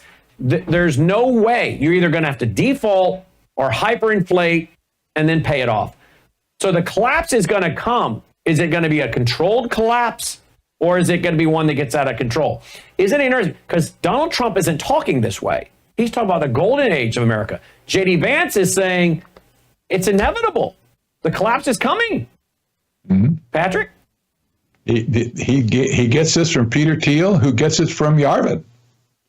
This is how all these technocrats are thinking this way. They think that America is over and has to be reconstructed from the ground up. And everything that Musk is taking away from our government, like budget for one, and then people as well. In fact, I just found our neighbor here in Arizona, worked for DHS. He lost his job because of Doge. So, okay, every person that loses a job here is going to be replaced by AI. I absolutely guarantee it. This is on the handwriting is on the wall here that we're headed for an AI style governance system in America, not run by people, but run by algorithm. This is very, very dangerous. This is not anything American people expected when we voted for Trump in the first place. But this is, all these people are on the same page, Brandon. That's the whole thing that I'm saying here. Every one of them, David Sachs, Mark Andreessen, Elon Musk, all of them, they're all on the same page. That America's over, and the dark enlightenment is a fait accompli. I don't believe that. I don't believe that. I think it's just a crock. But they believe it, and they're all acting as a pack at this point. They all are lining up behind the same team. It doesn't include us, and maybe even not include Trump himself. Maybe Trump is just an actor.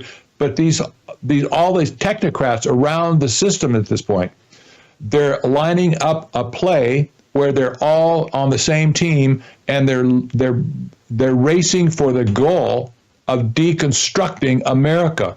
So let me get this right. So President Trump may be oblivious to what these guys are doing. He may be going about his job doing it, not aware what they're doing out here and what their ultimate goal is. I mean, Ronald Reagan faced a little bit of that too. You know that, right? He does. Oh, absolutely. I mean, absolutely. Ronald Reagan got played by George H. Bush big time. Exactly. And in fact, when Reagan was done after 8 years, what did George H. Bush come out and say? What did George H. Bush come out and say when he was running for president after 8 years of Ronald Reagan? What did George H. Bush come out and say? We need a kinder, gentler America.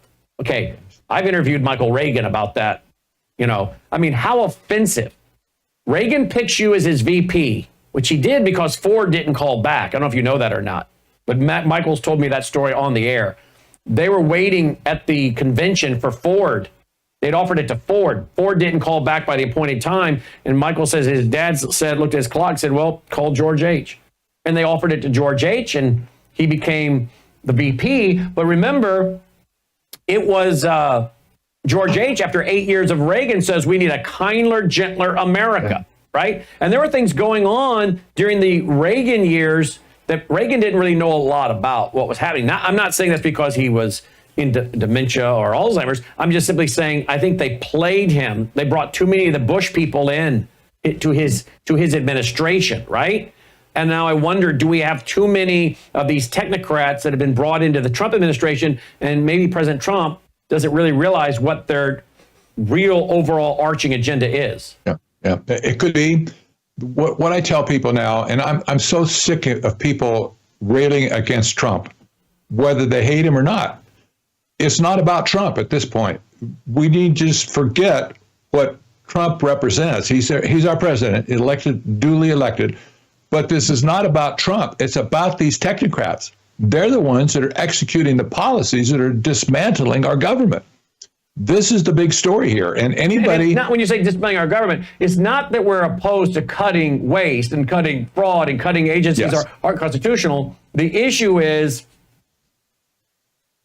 the road to hell is paved with good intentions, right? That's right.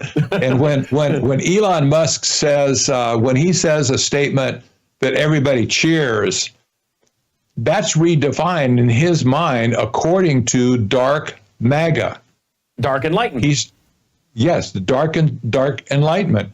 And you have to look at what they say they're going to do, what they believe. It's not what we believe. Which is Jordan Peterson's interviewing him, and he's saying maybe our new God comes out of Memphis, and his Grok and his Colossus just a few miles from where I'm sitting. Maybe, as he says at the World Summit on Government, well, I don't like, and that's not necessarily what I believe, but I think we're going to have to go to universal basic income. And what will we do with people having purpose? I mean, he has let out enough, right? You know what this all reminds me of, where J.D. Vance says, look, it's inevitable. The collapse is inevitable. That leads me to a quote from James McGregor Burns. He wrote a book in 1984 called The Power to Lead. I've given the quote 1,000 times, and I could pretty well do it off the top of my head, but I'll bring you over to a PDF. I pulled it up while you were talking. This is from my book, Religious Trojan Horse. Came out in 2011. You don't need to buy it, by the way. Religious Trojan Horse is like 500, 600 pages. You can read it at as a Vault member, worldviewtube.com/vault. But here's what he wrote in his book, The Power to Lead, back in 1984. This guy was a globalist, okay? Listen to what he said. He said, I went too far. There we go. He said, let's face reality. The framers of the Constitution have simply been too shrewd for us. They have outwitted us. They designed separated institutions that cannot be unified by mechanical linkages, frail bridges, tinkering. If we are to turn the founders upside down, we must directly confront the constitutional structure they erected. Others might press for major constitutional restructuring, but I doubt that Americans under normal conditions would agree on the package of radical and alien constitutional changes that would be required. They would do so, I think, only during and following a stupendous national crisis and political failure. There you go. Quote. So will this inevitable, as Mr. Vance, Vice President Vance put it, according to this article, will this inevitable collapsing of our system be what gets people to go where they would never dream to go in the first place?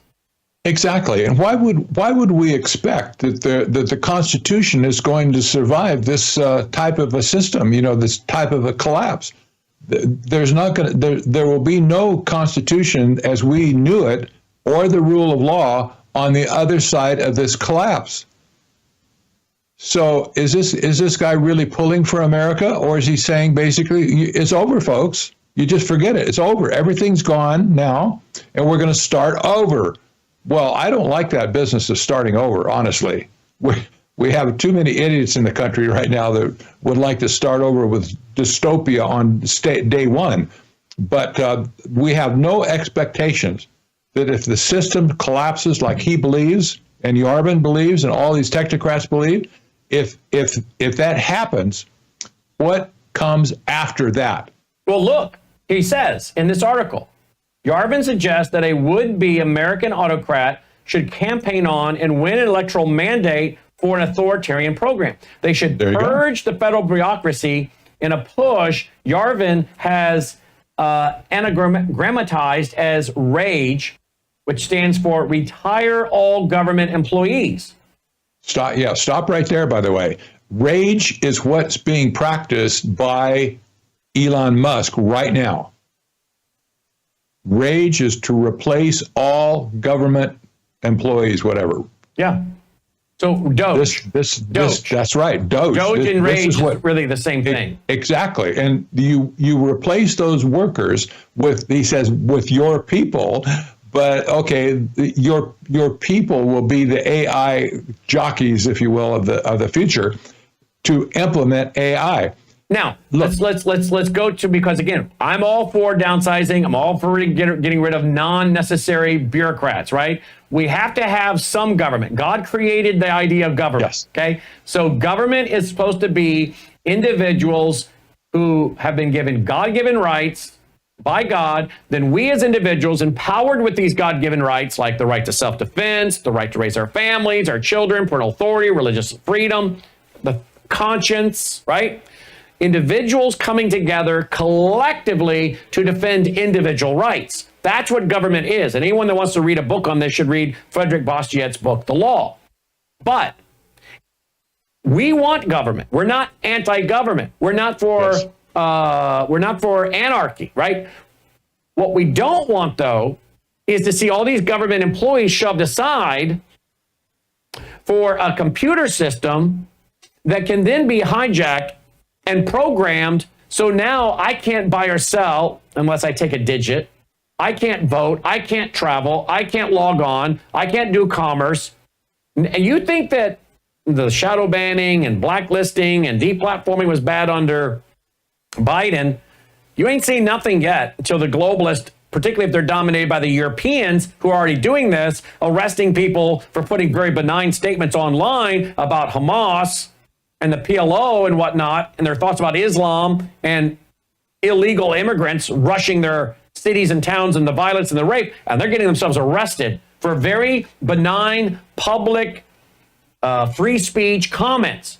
Now, if the right bureaucrats get into power, Eurocentric, they've said they want this all over the world. In fact, leaders in Europe have said, we might just come and arrest some of you in America. And now you've got Jay Sekulow with the Center for Law and Justice saying Americans better be very careful when they travel to Europe, because if you've posted anything on social media in America they don't like, they might arrest you while you're there. Now, think about all this under the control of a computer system. Yes. The one thing about bureaucrats is a lot of times some of them are incompetent, lazy, and are there for the paycheck and sit there and talk on the phone all day. They don't do work, okay? You're not going to be able to rely on that with an AI system. The AI system is going to do what it's told to do, and it is going to make rulings, and you're going to have judges that have been replaced by AI that is told, this is how you treat these people who believe this, say this, think this, promote this. I mean, you're talking about a system that would make us long for the bureaucrats, right? You bet. I would long for communism, even at that point. Honestly, this type of a system would be so much worse than communism, because even in communism, there's some people that has to be in charge. People are in charge of it. You can get your hands around their throat. This has no people. Who do you call? And you can get your hands around their throat and deal with them and overthrow them, as we've seen in other, the Berlin Wall falling. They take over. And Romania, right? The other thing too is we know of guys behind the Iron Curtain. You and I grew up hearing the stories where they were Christians, but they were able to befriend some of the communist leaders in their town or city or village. Yes. Who they grew up with, who turned a blind eye to them, right? Yes. So even in a communist community or town outside of some huge city, they were able to convince the kid that they grew up with, who's now the local communist authority in the community, they were able to convince him to turn a blind eye. Leave our church alone. Leave our people alone. Okay. You know what I'm saying? You're not going to do that with a computer system. Is that what you're saying? No, that's right. Exactly. Scientific dictatorship can't be overthrown once it's in place. This is the risk. We have all the cards on the table right now, because if we lose this hand or lose this game or whatever, there's going to be no way to recover from it. Because once the scientific dictatorship takes over, how do you get rid of it? You just can't say, well, I'm going to pull the plug. How many plugs do you have to pull? Well, at this point, they're building their own nuclear power plants to run their data centers, right? You're not going to get your hand on their plug. So the data centers are already in place. The AI is already in place. They have enough horsepower to run the whole country, probably the whole world. And now you have people like Sam Altman came out 2 weeks ago and said, I have a new product for you. You'll love it, government. It's called OpenAI Gov, G-O-V. New product. He's going to deliver it by the end of this month that will allow all government organizations to pump their data, all their sensitive data, into the cloud and analyze it with AI. How is this going to work out for the American people? We don't want all of our data in the cloud in the first place. We don't want it all unified behind an ID that can, for a universal ID. We don't want people like Elon Musk and his henchmen looking at us, figuring out what we should do, and off with their head if they don't like us. We don't want that. That's not the way government should work in the first place. Wow. Remember the quote by James McGregor Burns, right? The people will only go where we want them to go under a stupendous national crisis, right? Now, what's interesting is this Yarvin was being interviewed by a guy named Anton. Midway through their conversation, Anton says to Yarvin, you're essentially advocating for someone to age-old move, gain power lawfully through an election, and then exercise it unlawfully. Adding, what do you think the actual chances of that happening are? Yarvin responded, it wouldn't be unlawful. You'd simply declare a state of emergency in your inaugural address. You'd actually have a mandate to do this. Where would that mandate come from? It would come from basically running on it, saying, hey, this is what we're going to do. Now, let me just stop right there. What if this ends up being a system that's being conditioned for people, and the one that ends up putting it into place and doing this is a Gavin Newsom? Mm-hmm. What if this is a Gavin Newsom? Well, what if we're, this is just, things are being prepared and readied, and a Gavin Newsom character takes it. Gavin Newsom's out with his podcast interviewing Steve Bannon and all these conservatives and trying to appear like middle of the road kind of guy. So again, I don't want anybody doing this, but can you imagine this under a Gavin Newsom? No, not at all. Not at all. If we can last that long, Elon Musk and Trump himself, he mentioned this may be the last election that we have in America. It's possible at this point. This really might be the last election that we just had last November. Who knows? But we're in serious trouble because when you consider how fast AI is growing right now, it's doubling every 3.5 months. And it's what it can do, and the learning, the new inventions, et cetera, the new programming is coming out, and computer chips to run it. It's doubling every 3.5 months. By the time Trump is done in office, it's going to double from this day forward. It's going to double at least 16,000 times from where it is right now. How bad would that be? Well, that's enough to scare you hardly to death. Could we possibly have an election again? Will AI take over and manipulate people to where an election just isn't needed at that point? Who knows? There's lots of uncertainty, but we do know what people like Curtis Yarvin believe. We know, we can see what they said. This is the equivalent of what Hitler wrote in Mein Kampf in the first place. He told him what he's going to do. Nobody read the book. They could have saved themselves a lot of trouble in Europe if they just read Mein Kampf before he got in power, right? Right. Yeah. Yarvin's saying the radical things, like radical in a different sense, but the radical things he's saying right now, if these come true, history is done as far as we're concerned. We won't be here anymore. There'll be no America. There'll be no Constitution. There'll be no founding fathers. There'll be no tradition at all. All the holidays we've all celebrated over the years. We love those holidays. Forget that. They're going to be gone. People will be off worshiping the AI God at that point. Let's go to, before we get ready to wrap, let's see if I can find it real quick. I had an article here by you over at technocracy.news. Okay. So, Yarvin, the mental poison influencing the technocrats then on top of that, wait, let's do this one. Curtis Yarvin confirms his close relationship with Mark Andreessen, Peter Thiel, and his influence over J.D. Vance. Listen to this. Here we go. Is it going to play? Maybe not. Well, let me try refreshing it, boy. Hit the X? Oh, yeah. Oh, yeah. Right. Yeah. All right, here we go. Let's see what Great piece that I've sent to, some of the people that I know that are involved in the transition. There's all sorts of people milling around. Name one. There. Name one. Wow. Name one. Well, I definitely know Mark Andreessen, and so I sent this piece to Mark Andreessen. I'm an outsider, man. I'm an intellectual, and the actual ways in which my ideas get into circulation is actually mostly through the staffers and the kind of younger people who basically kind of swim in this very online kind of soup. I'm on very safe ground, despite not knowing him well at all, that someone like J.D. Vance believes essentially in the common good. And the idea that government should serve the common good.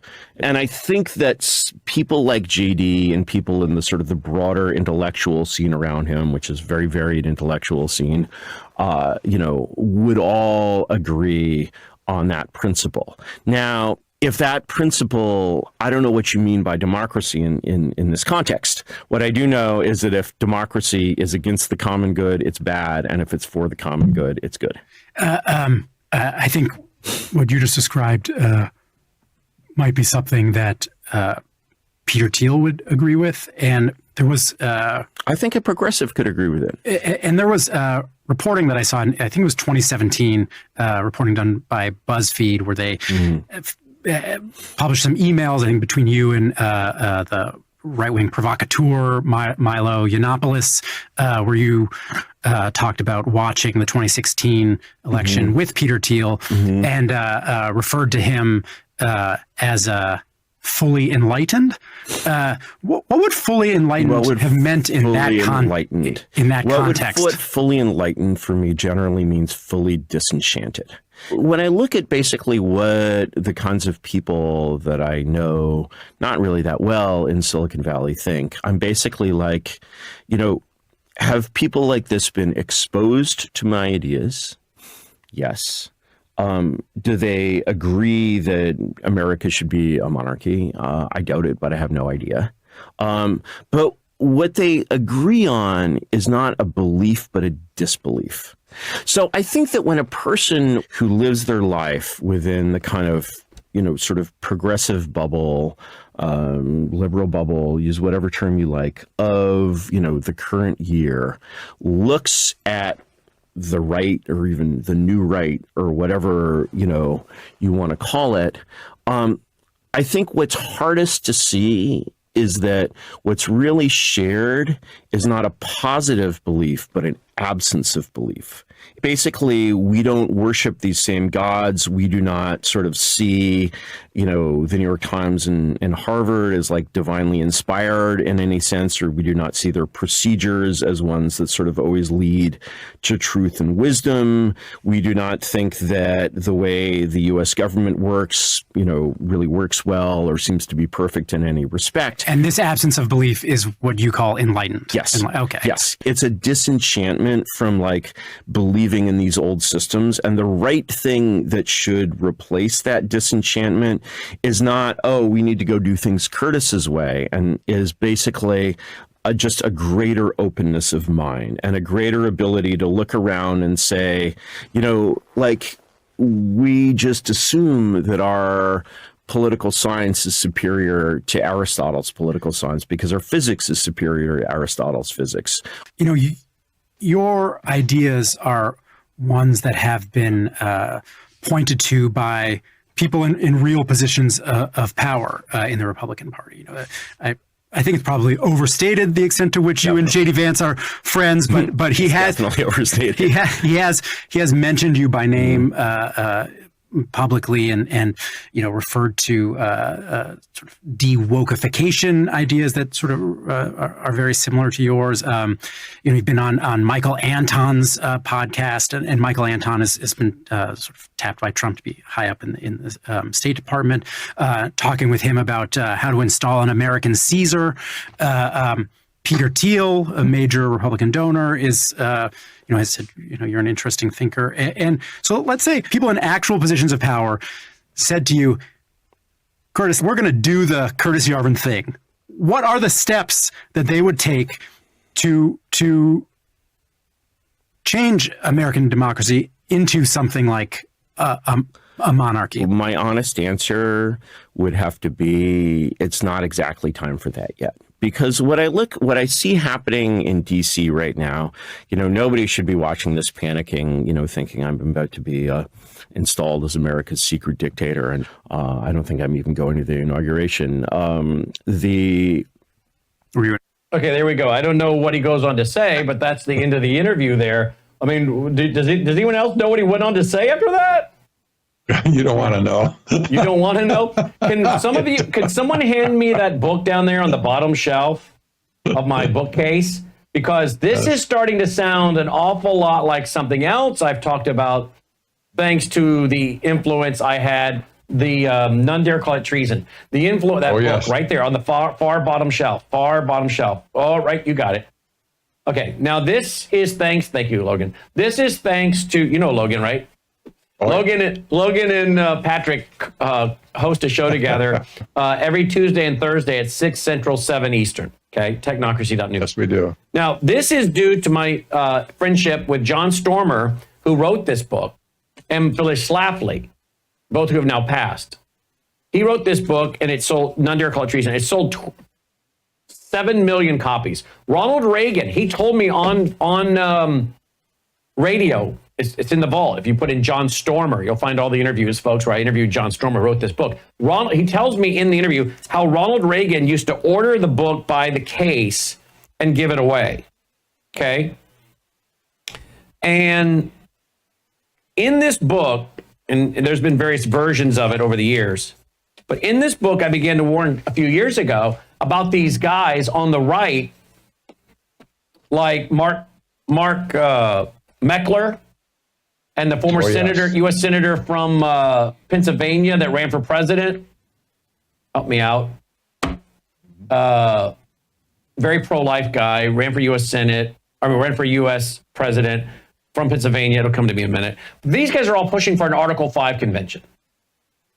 Sean Hannity's pushing it. Mark Levin's pushing it. It's coming from the right. Now, Phyllis Schlafly called it a constitutional convention or a con-con.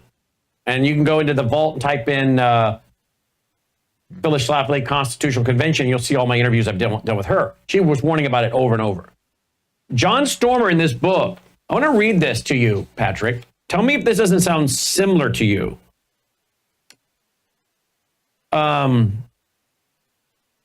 James McGregor Burns. Okay, I already gave you the quote. Got to change things big time, and American people only accept it under a stupendous national crisis. Of course, now this is Stormer writing. Of course, a crisis is exactly the condition the communists anticipate will enable them to make the constitutional changes needed to solidify the peaceful transition to socialism.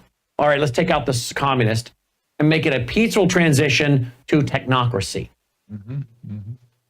Burns spelled out some of the radical and alien constitutional changes. He proposes in speeches commemorating the Constitution's 200th birthday. In a 1989 appearance at Southwest Missouri University in Springfield, Missouri, Burns advocated adoption of the European parliamentary system. He said, quote, "Give the party that wins an election control of the government as done in England," end quote. Democrats could be induced, he says, John Stormer, to support the change. Under a parliamentary system, Democrat control of the House of Representatives would have given them the presidency for most of the last 57 years. It would have eliminated the Republican presidencies of Richard Nixon, Gerald Ford, Ronald Reagan, and George Bush, and one of Dwight Eisenhower's 2 terms. It's perhaps not surprising, therefore, that former Democrat Senator Tom Ingleton of Missouri has stated that if he were a new founding father for the United States, he would agree for a parliamentary system. Now listen to this. The gridlock which developed when the U.S. Senate refused to confirm the nominations of Robert Bork to serve on the Supreme Court and John Tower as Secretary of Defense added to the arguments for ending the stalemates through adopting the parliamentary system. Syndicated columnist David Broder in a column heated. The Contras deal shows the weakness of coalition government. That's what it's called. And he added further fuel by quoting a thoughtful scholar who said, quote, when ticket splitting minority of voters, about 1/4 of the electorate, give Republicans the presidency, put Congress back into Democratic control, as they have done with increasing frequency in recent decades, the result is often costly to good policy and good government, end quote. Stormer says, surprisingly, with the obvious advantage to the Democrats, 2 of President George H. Bush's cabinet members have joined James McGregor Burns, and other longtime leftists to advocate constitutional restructuring. Treasury Secretary Nicholas Brady, Bush's college roommate, and Attorney General Richard Thornburgh are among 51 prominent Americans, listen to this, on the board of the Committee of the Constitutional System. Committee on the Board of the Constitutional System. Nationally syndicated columnist Phyllis Schlafly said, the group is known among its own members as, quote, the parliamentary group, because they're unhappy with our American separation of powers and want to change it to a European-style parliamentary system. The Committee for Constitutional System members aggressively seek large-scale reforms in our constitutional structure and hope that a depression in the near future will create a favorable climate for these changes. They want to be ready to apply radical reform if the opportunity arises through a major economic crisis. Does it sound familiar, Wood, Patrick? Yep, it does. Yeah, exactly. I mean, in other words, this is not new, what's being proposed. It's been in the making for a while. It's just, what are we going to go to? Now they figured, let's have a monarch, let's have a parliament. Now let's go to technocracy. Yeah, exactly. This whole thing, this book, by the way, got, well, you can't see it from my green screen, Technocracy in America, written by a global scholar out of Singapore. Singapore. This book, Technocracy in America, was written 10 years ago. It says the same thing. It's calling for a parliamentary system where where we elect a team of CEOs, if you will, to run the country like Switzerland or China. And this is totally antithetic to our American system of governance.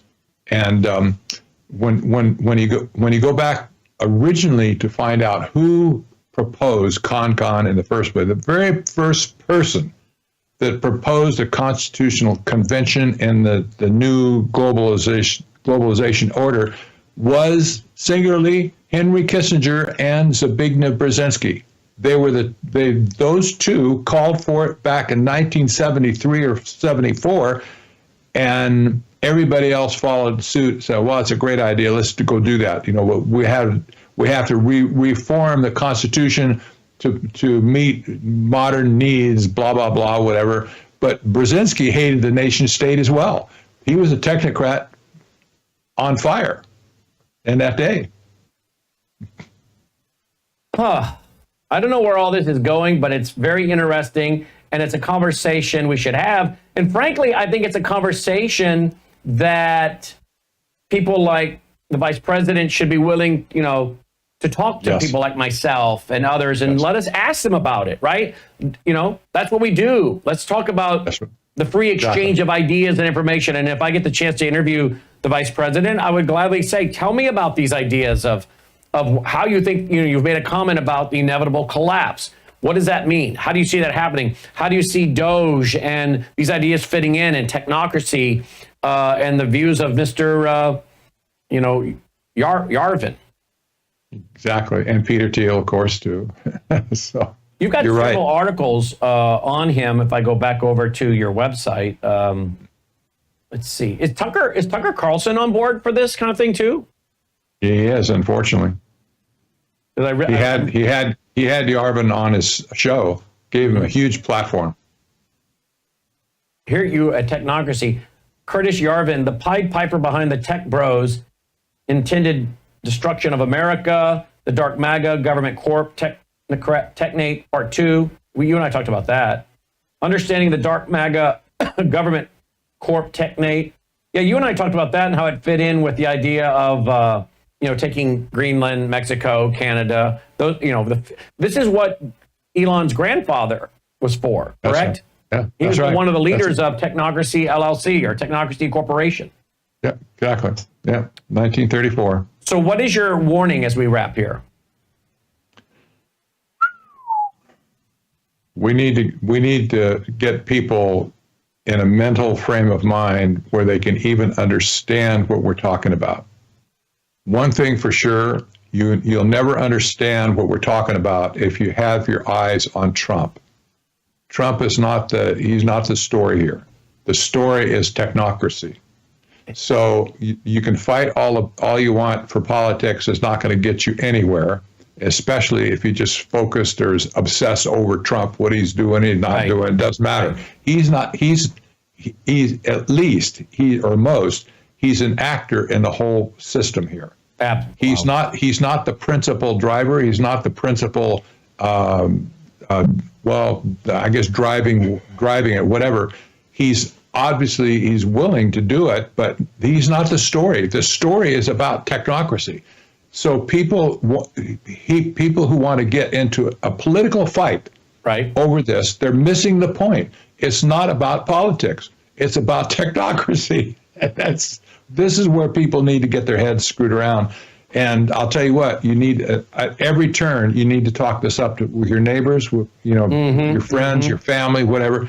Tell them what's going on. You can explain it to them. If you get these articles, especially under your belt, you'll know what to say. Absolutely. It's not complicated, right? But it's just out in the open now. Though, there you go, folks. Technocracy.news, technocracy.news. Patrick Wood, he's every Tuesday and Thursday, 6 p.m. Central, 7 Eastern. Patrick, great work, great research. Thank you, my friend.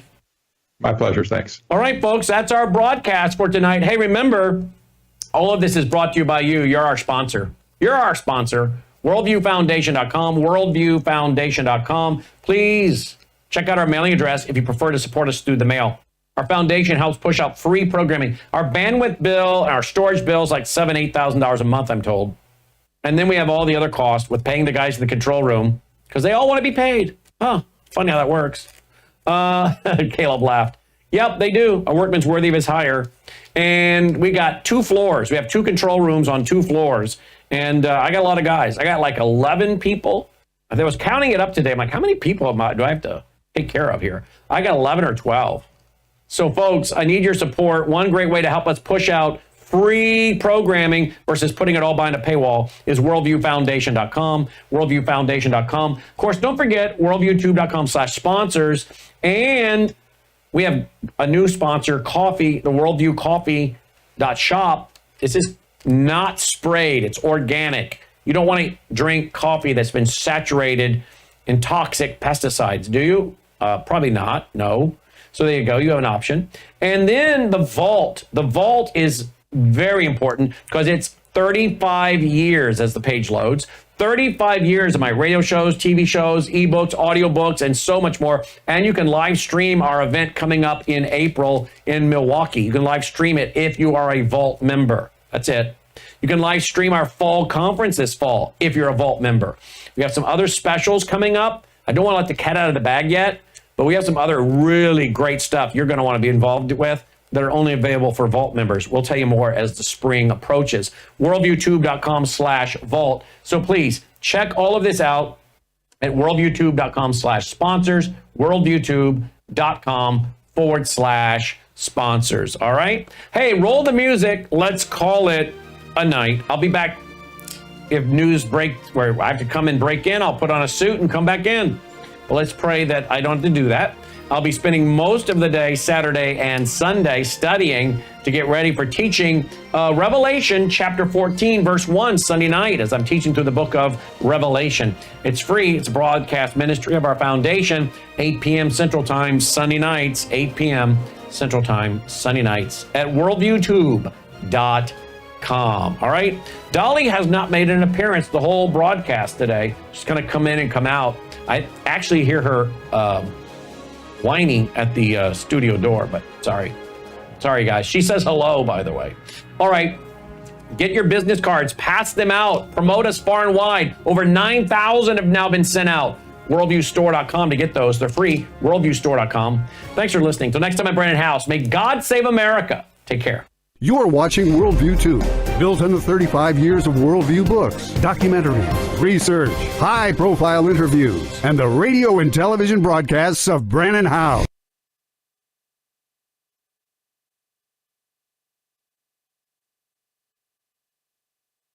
What we think about these depends on our worldview. Now, VCY America presents Worldview Radio.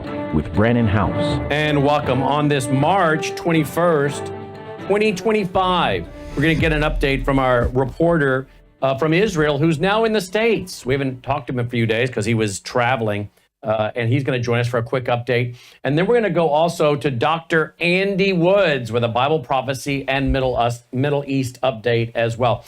Hey, did you guys see that interesting story today that's out? If you go over to worldviewreport.com, worldviewreport.com, you will see it. And let me see if I can find it there. Here he goes.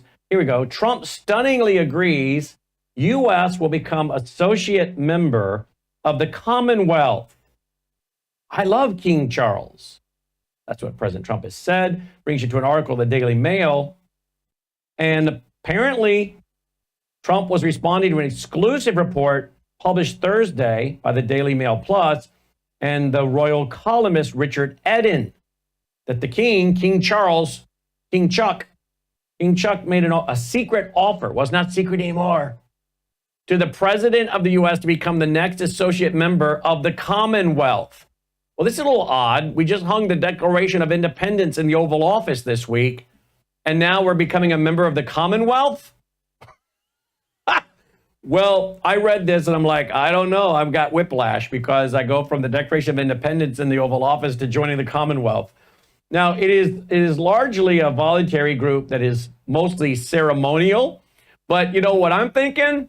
I'm thinking House, Brannon House, and Dr. Andy Woods, and a few others, we're on the right trail when we talk about a revived Roman Empire, a one world government that is Eurocentric.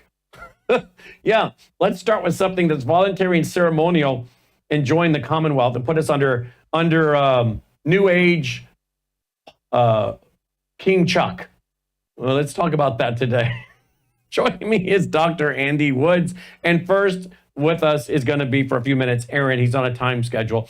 Guys, welcome to the broadcast. Thanks for being with us. Great to be here. That's your response, huh, Dr. Woods? You don't want to be put under the Commonwealth of King Chuck, Dr. Woods? Well, it seems to me there's this thing in American history called the American Revolution. Does anybody remember that? 1776, where we broke away from the Commonwealth. I don't know what to make of some of these things. I take it about as seriously as, Canada is going to be the 51st state and Greenland is going to be annexed into the United States or whatever. I think when you're the art of the deal president, you say things out of the box to get something in the middle that you want. And I think he spells that out in his book, The Art of the Deal. And so, to me, I just can't take something like this too seriously. But if it is serious, that does bother me because of what you said about a Eurocentric, one world empire rising out of Europe, Daniel 2, Daniel 7. Maybe that's what happens to the United States. Maybe we're subsumed into that somehow. But well, it certainly lays the foundation for us following the Europe and North American Union, and of course they're going to a digital euro by October. So I don't know. Let's get into that a little bit later. I know Aaron's on a tight time schedule. Where are you now, my friend Aaron? Hi, Brannon and Andy. I'm in Newark, New Jersey right now.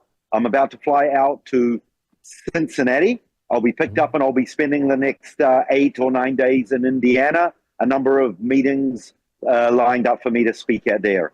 Excellent. All right. What's the latest going on in Israel since you left? Oh, by the way, hey, Aaron, yesterday I had a meeting outside the studio. Shockingly, I got outside the studio and I had a meeting with 3 guys from Israel that I know, and 3 guys from Israel, and we had a little business meeting, and we spent about 10 minutes on business. We spent the next hour on Israel.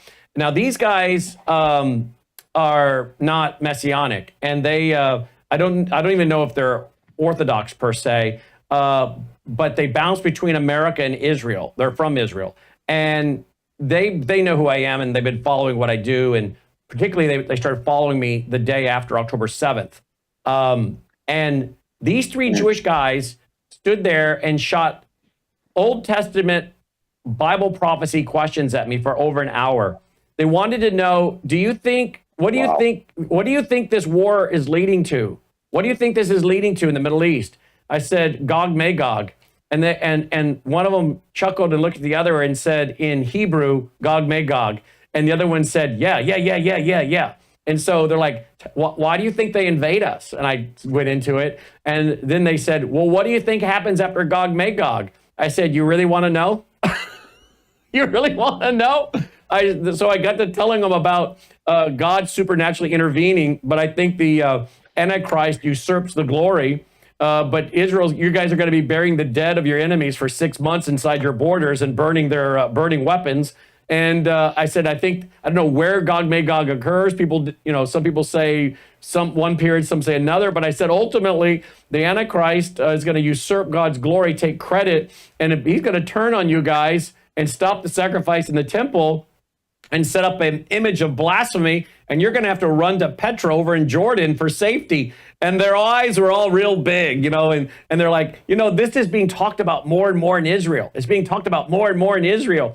And so they kept shooting questions at me like this. And I'm standing there answering these questions, and I'm just fully evangelizing them, just telling them, well, Jesus this and that. I said, now I know this is New Testament here, but let me jump back over here to the Old Testament, and I'm bouncing between Daniel and Ezekiel and Revelation. I'm like, okay, Revelation, now we're back in the New Testament.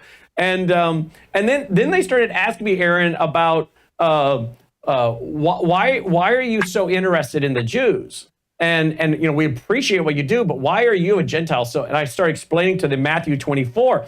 And one of them said, I've been hearing a lot about the book of Matthew, and what I hear I really like. And I said, well, let me tell you what Jesus said about the Gentiles. Wow. Yeah. I said, let me tell you what Jesus said about the Gentiles that defend the Jews, his brethren. And they were just like entrenched and amazed. And then I started talking to them about all the other things we've been discussing in our study in Revelation and whatnot. And one of them turns to my wife and says, he knows more about Israel from a historical standpoint with the Old Testament than we do. And my wife laughed, and he said, no, I'm not joking. And the other two guys said, no, he's right. We're not joking. And they just kept peppering me with questions for an hour. 10 minutes on business, over an hour on the Bible. And when we were done, because we all had to go and I'd get back to the studio, they shook my hand and said, thank you for what you're doing. We're going to keep watching. Thank you for what you're doing. And I'm just, one of them particularly was, he'd been in the IDF. He'd been in IDF. He was so intrigued. He was blown away. Now, my wife said, why do you think that one guy, he was younger, he was like 22, 23, why do you think he was more aware he was tracking with me better? The other ones were just as interested, but he was tracking a little better. And I said, maybe it's because he was in the IDF and he was taken to some of these places, or maybe he's just studying on his own. I don't know. But he's the one that said, I've been hearing a lot about Matthew and I like what I'm hearing. So anyway, I said to them when I left, do you know, guys, I have a better conversation and a more rewarding conversation with my Jewish friends than I do most Americans. I don't have this camaraderie. I don't have this camaraderie and back and forth. We couldn't put enough information into the conversation. As soon as I'd finish an answer, they'd shoot another question at me, then they'd add to it. Then they were looking things up in Hebrew. They're like, well, why do you think they come after us? I said, well, the coalition. I said, you got treasure. You got oil, probably natural gas, maybe gold. How about under Qumran? They're like, what? Qumran? What? They couldn't get the translation in English. So I got Dr. Rob Lindstedt. I said, Rob, tell them where Qumran is. And so he spelled out the location. And they're like, oh, and then they went right to a Hebrew page and started reading about it. They were blown away. They're like, you're telling me that there may be a bunch of gold under the ground from Solomon's temple? I mean, they were blown away. They're like, we don't even know about this stuff. How do you know about this, House? So what do you make of that, Aaron? Paul tells the Gentiles to make the Jewish people jealous. And your zeal, your historical background, Old and New Testament, I hope they were drawn. I hope it sounds like they were I'm surprised that this guy had heard a lot from the book of Matthew, unless, you know, a number of Messianic soldiers have been reaching out, but whatever. So excited to hear that. And, you know, obviously they're stirred up. They're looking for answers. They were asking you all these good, important, right on the line questions. What an opportunity. Great. Good for you, Brandon. Thank you for doing that, sowing the seeds, and pray that along the way someone comes along, waters them, someone leads them to salvation. Amen. So, well, yeah, we'll ask our audience to pray for that. that. We'll ask our audience to pray. One of them said, so clearly you love your job. He said, I can just, you know, we can just tell this is like a passion for you. And I said, yeah, and it involves both us, righteous Gentiles, and you, my Jewish friends. We're in this together. And they were shocked at how excited I was about their country, their history, their heritage, where they were going, but yet warning about anti-Semitism and the rise of that. They were also shocked about my knowledge and history of anti-Semitism. And I asked them if they met many Gentiles in America like me. They said no, but when we do, sometimes we will see an Israeli flag hanging on a house. And he said, I've actually pulled in and knocked on the door thinking I was going to meet an Israeli, but it was just a Christian lady, an older Christian lady who was as passionate about us as you are. He said, us Jews, we'll just knock on someone's door. We see the Israeli flag thinking I've got an Israeli brother here in America. I'm just going to go meet him. But this Christian woman, older Christian woman came to the door, and when we started talking, she was on fire like you were about us. You know, Brandon, it reminds me of the guy that led me to the Lord. His passion, but also his love for the Jewish people. You know, we Jewish people, we don't have too many friends. We have a lot of enemies. So when we have people coming along who love us, we don't understand why. Why would you love us? And of course, now I understand it's because of your love for God, love for your Jewish Messiah, our Jewish Messiah. And that built a bridge of trust, built a bridge of love, and it helped open my heart, my eyes, and yeah, that's great. And I hope it's the same for these guys as well. Yeah. Well, we won't give away too much information, but you remember my Israeli friend that I introduced you to? Remember her? One of them was, that's how I got to know them. So it's fun to get into the Jewish community because once you get into the Jewish community and you start building friendships, that opens the door for other friendships. And that's how I got into this relationship with these guys. And it's an awful lot of fun. All right, I don't want to keep it longer than you need to, but I got to get an update on the other side of the break. How much more time you got, Aaron? Yeah. I got about 5 minutes, so let me make this brief. But, all right, we're going to come right back from the break because Brandon, we're going to a hard break. Hard break. The computer's going to take it. Give me less than 60 seconds. We'll be right back, and then we'll do our Middle East update with with Dr. Andy Woods. New Jersey is where Aaron has touched down, speaking for the next few days in Indiana. And of course, he'll be making his way to Milwaukee with Dr. Woods and myself, April 15th. It's free, but you must register. worldviewtube.com/events. worldviewtube.com/events. We'll be right back. Don't go away.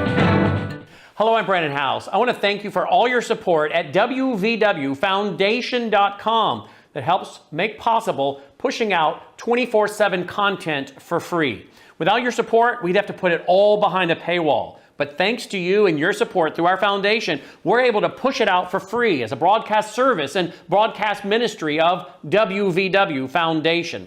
Please consider going there and setting up an automatic monthly contribution, or go there and make an occasional contribution.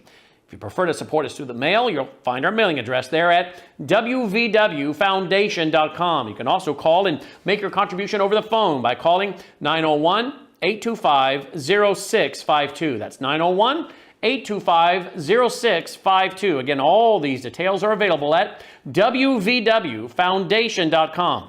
Thank you for your support as we try to help people around the world understand the times through the lens of a Christian worldview.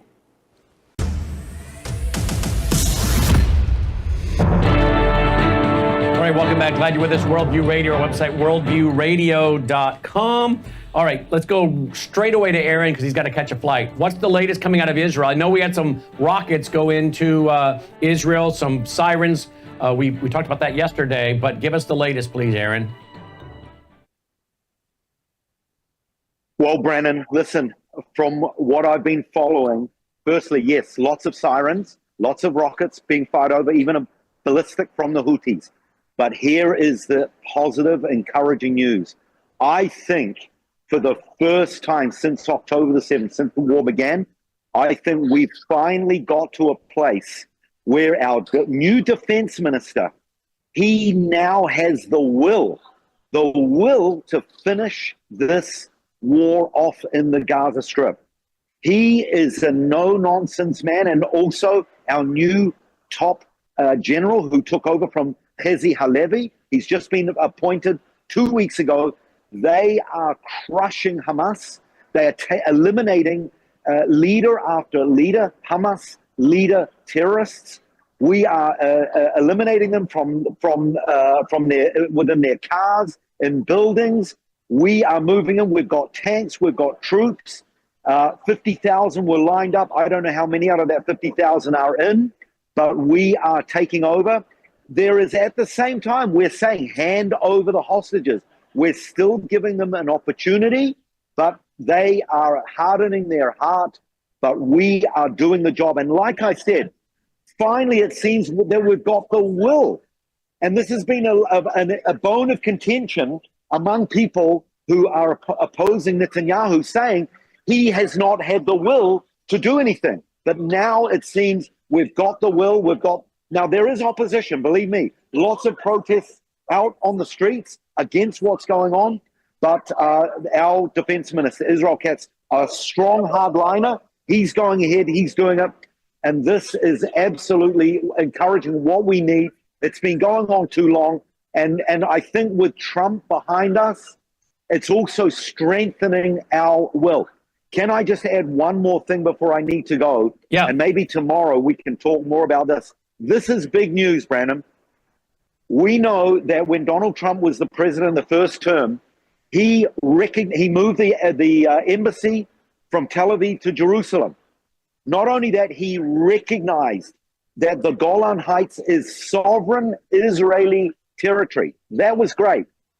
Well, since he's been in power, he has ordered that every document in the White House that has the term West Bank, that term is to be taken out, and it's to be exchanged with the words Judea and Samaria, which is our true biblical ancient homeland. Well, here's the latest news. It has been put on the table that the next thing that Donald Trump and the administration are going to do, are you ready? They are going to recognize the Temple Mount as sovereign Israeli territory, and that it will be free for all religions. Now, in 1967, in the Six-Day War, when we took over the Temple Mount, we should have done it back then, but we didn't. And we handed over the ruling, the day-to-day ruling, to the Muslim Waqf, the Muslim authorities. Well, now, as I said, the Americans are putting it on the table. And by the way, it's been implemented and backed by evangelical right-wing Christians. They have been pushing for this, and it looks like it's going to be implemented. We need to talk more about it tomorrow, but this, to me, is big news. So stay tuned for that one. Wow. Okay, please. Yes, we'll let you do that. In fact, I found an article while you were talking. Trump's win sparks hope for Jewish sovereignty on the Temple Mount, January 27th, 2025. Remember, we have a Secretary of Defense who's talked about the Third Temple as well. So there you go. All right, we'll let you go. Let us know when you're able to do another hit with us, all right? I can come with you tomorrow, Brandon. This time tomorrow, if you like. Okay, it's a Saturday. It's Saturday here tomorrow. It's Saturday. Okay, we'll look for Monday. That's right. So, but if something breaks, my brain clock is all out of sync. But if something breaks, we go 24/7. All right. Thank you, Aaron. Got it. Be Great. safe. Thanks, Be Brandon. safe. Let's You bet. see. Bye. That's our reporter, Aaron, brought to you by our foundation. We send him regular love offerings. We sent him another one the other day. A workman's worthy of his hire, and he's available to us literally 24/7, folks. Worldviewfoundation.com if you want to support what we're doing. Worldviewfoundation.com. You also find our mailing address there if you prefer to support us through the mail. Let's go back to Dr. Woods. Dr. Woods, what do you make of this report? the Temple Mount being the sovereign territory of Israel, Donald Trump? Well, I mean, the first thing that strikes me is that's different than what we had with the Trump peace plan. What was that, 2018, somewhere in there? That peace plan, if I remember right, took the position of the Muslims relative to the Temple Mount. And what Aaron just said is the exact opposite. So that's big news from that standpoint, Israeli sovereignty over the Temple Mount. The second thing that strikes me is Pete Hegseth, now over, what is he, the Department of Defense? Secretary of Defense. Yep, Secretary of Defense. He's on video arguing for that very point. Yep. A number of years back. And then the third thing that obviously the key point prophetically that strikes me is we've always taught, because the Bible teaches, that there has to be a functioning Jewish temple up and running, midway through the tribulation period for the Antichrist to desecrate. You can't desolate or desecrate something that doesn't exist. This would be Israel's third temple. They haven't had a temple for 2,000 years. We always taught and knew that some way, somehow, the third temple had to be built. Let me just give people the verses on it so they can look it up themselves. Daniel 9:27, Matthew 24 verse 15, 2 Thessalonians chapter 2 verse 4, and Revelation 11 verses 1 and 2. I think if my count's right, there's about 4 verses. 1 in the Old Testament, 3 in the New Testament, prophetically demanding that this temple come into existence some way, somehow. We never knew the timing, but we just said it had to be up and running midway through the tribulation period. Well, if this is true, what Aaron is saying, and the Trump administration is going to, follow a mindset that says Israel has sovereign control over the Temple Mount, then this just paves the way for temple number 3, which shows us how fast we're moving towards the tribulation period. And if this is true, it also helps me understand better America's prophetic destiny. I'm of the persuasion that God has largely raised America up to help the Jews. I mean, you see that going back to George Washington and him granting the Jews freedom in the United States of America. You can flash forward to Harry Truman, the first, if I have my history right, to recognize the modern state of Israel. You flash forward to Richard Nixon, who helped Israel during a critical time during the Yom Kippur War. You flash forward to the first Trump administration, where we moved our embassy from Tel Aviv to Jerusalem, thereby recognizing Jerusalem as the historic capital of undivided Israel, as we see going back 3,000 years to the time of David. And so this would fit the pattern. Here's America again doing something for Israel, in this case, not just recognizing the Golan Heights annexation, which Trump did in his first term, but granting them sovereignty, over their Temple Mount. So America's fitting into her destiny. Bible prophecy is fitting into its destiny, and it's an exciting time to be alive. Yeah. Oh, yeah. I told the audience the other day, if someone came to me and said, "Hey, we're going to appoint you to be the governor of Tennessee. It's yours. You don't have to even campaign." I'm not saying that would happen. I'm just saying if in a magical world somehow that happened, but you got to give up your job you have now. I'm like, sorry, not interested. Okay, what job could we offer you to get you to walk away from what you're doing? I'm like, I cannot think of one job that I would take to be willing to walk away from what I'm doing now. Because to be here as a news guy, anchoring at a news desk with a reporter in Israel, our DC correspondent, you, Rob Lindstedt, all these people we work with, and to be reporting on these events that have been prophesied to happen thousands of years ago, and now to be able to sit here and broadcast it to the world and explain the biblical context, why would I ever want to do anything but this right now? I mean, this is amazing that in God's prophetic plan, you and I know each other, that we've got to know Aaron, that we have the technology we have, and the technology we have now with all this going on, we don't have to rely on, the mainstream corporate media where we can work with our friends at VCY and our other outlets we work with to get this message out. It's crazy. Thinking about my parents taking me to the theater in whatever year that was, the late great Planet Earth, to see that in the theater. And I'll look it up what year that was because I can't remember. Mid 70s or whatever. To think that here I was going to a film, and if someone had said, in 2025 you'll be 55 years old, 56 years old, and running a network where you're broadcasting not only what he's talking about, but you'll be way over top of that because things are going to roll so fast. It makes the late great Planet Earth look like child's play, and you'll have a reporter in Israel on the ground and be able to broadcast. I would have said, I can't even wrap my mind around that. You mean God's going to let us do that? I mean, this is, to me, one of the most exciting things, and it's all culminating now. What a privilege to do this. I'm excited. I guess you can tell. Yeah, and it's the idea of convergence. Yeah. It's the technology, it's the Bible prophecies, it's the right president, in office at the right time. It's Aaron on the ground. It's we've had the Protestant Reformation already, and so we know the right method to interpret the Bible, even though the Protestant reformers didn't do it consistently. We can take their method that they used to rescue the church from Roman Catholicism and apply it consistently.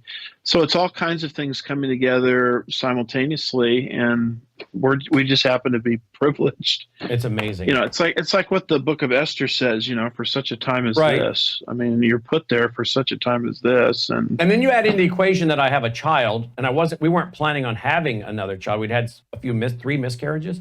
And, here we end up with a surprise, Logan, who is born with this ability to map out things from a technical standpoint. There's nothing I've ever asked him to go do. I can envision things that I want accomplished, and he goes and finds a way, technology-wise, to make it happen.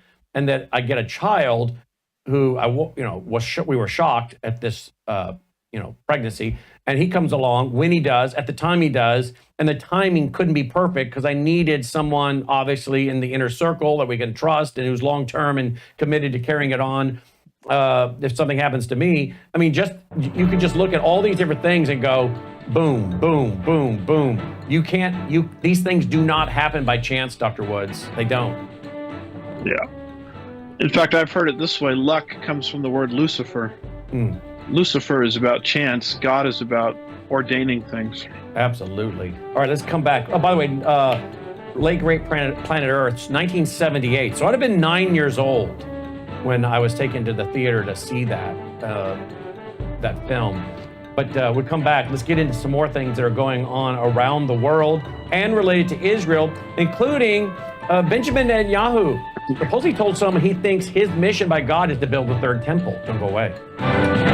We're not changing courses. Now, we are who we are. We're committed to the truth that we are committed to. Worldview Tube is a broadcast network that I started in 2006, but it's based on my 35 years as an author and speaker and commentator. Worldview Tube is here to defend the truth of a Christian worldview. And we believe we can apply it to all areas of life, like law, science, economics, history, family, social issues, education, religion, major issues. At worldviewtube.com, we provide news from around the globe that isn't typically covered by mainstream media. Visit worldviewtube.com to watch our experts and analysts discuss all your favorite topics on our 24/7 live stream. Explore our extensive collection of unfiltered and uncensored content from 35 years of production. Go to worldviewtube.com today. Also find us on all of these major platforms and download our Worldview Tube mobile app.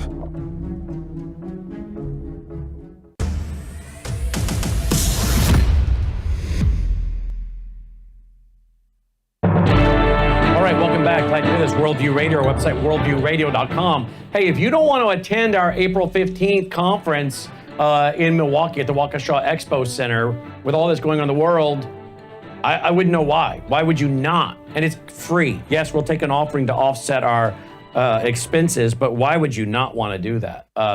It's free. We'll take an offering, but it's free to attend, but you have to register. Please consider doing that. worldviewtube.com/events, worldviewtube.com/events. Based on those who've registered by phone and online, we're at over 900 seats spoken for. So please keep registering and help promote it, would you please? By the way, I guess there is legislation for those of you listening in Tennessee.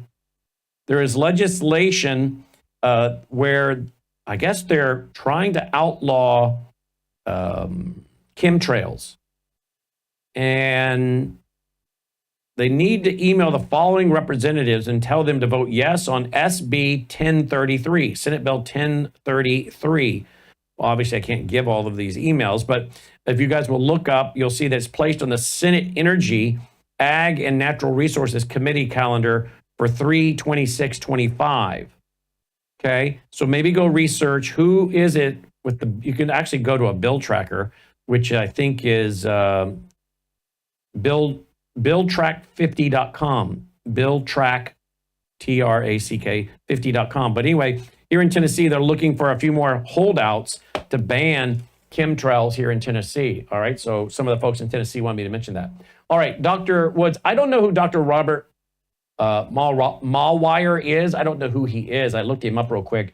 I guess he's with a prophecy ministry, and he's received, reportedly received a Lifetime Achievement Award from the Knesset and the World Jewish Congress for his dedication and work with the Jewish people. It's being reported that he has said that Benjamin Netanyahu told him, quote, Benjamin Netanyahu told him privately, quote, I feel that God has called me to be the prime minister who helps rebuild the third temple, end quote. So I can't speak to the accuracy of this. I'm just telling you what's being reported. But wouldn't that be something if you have a president and a prime minister, a U.S. president and a prime minister at this time, both with, and he's got, by the way, I don't want to give too much details, but he's got Messianic Jews in his administration, okay, in the White House. He's got Messianic Jewish folks that I know of in his White House, okay, who are highly committed. They would be very tracking with everything we're saying and doing. He's got, of course, a son-in-law, Jared, who's not Messianic, but Jewish.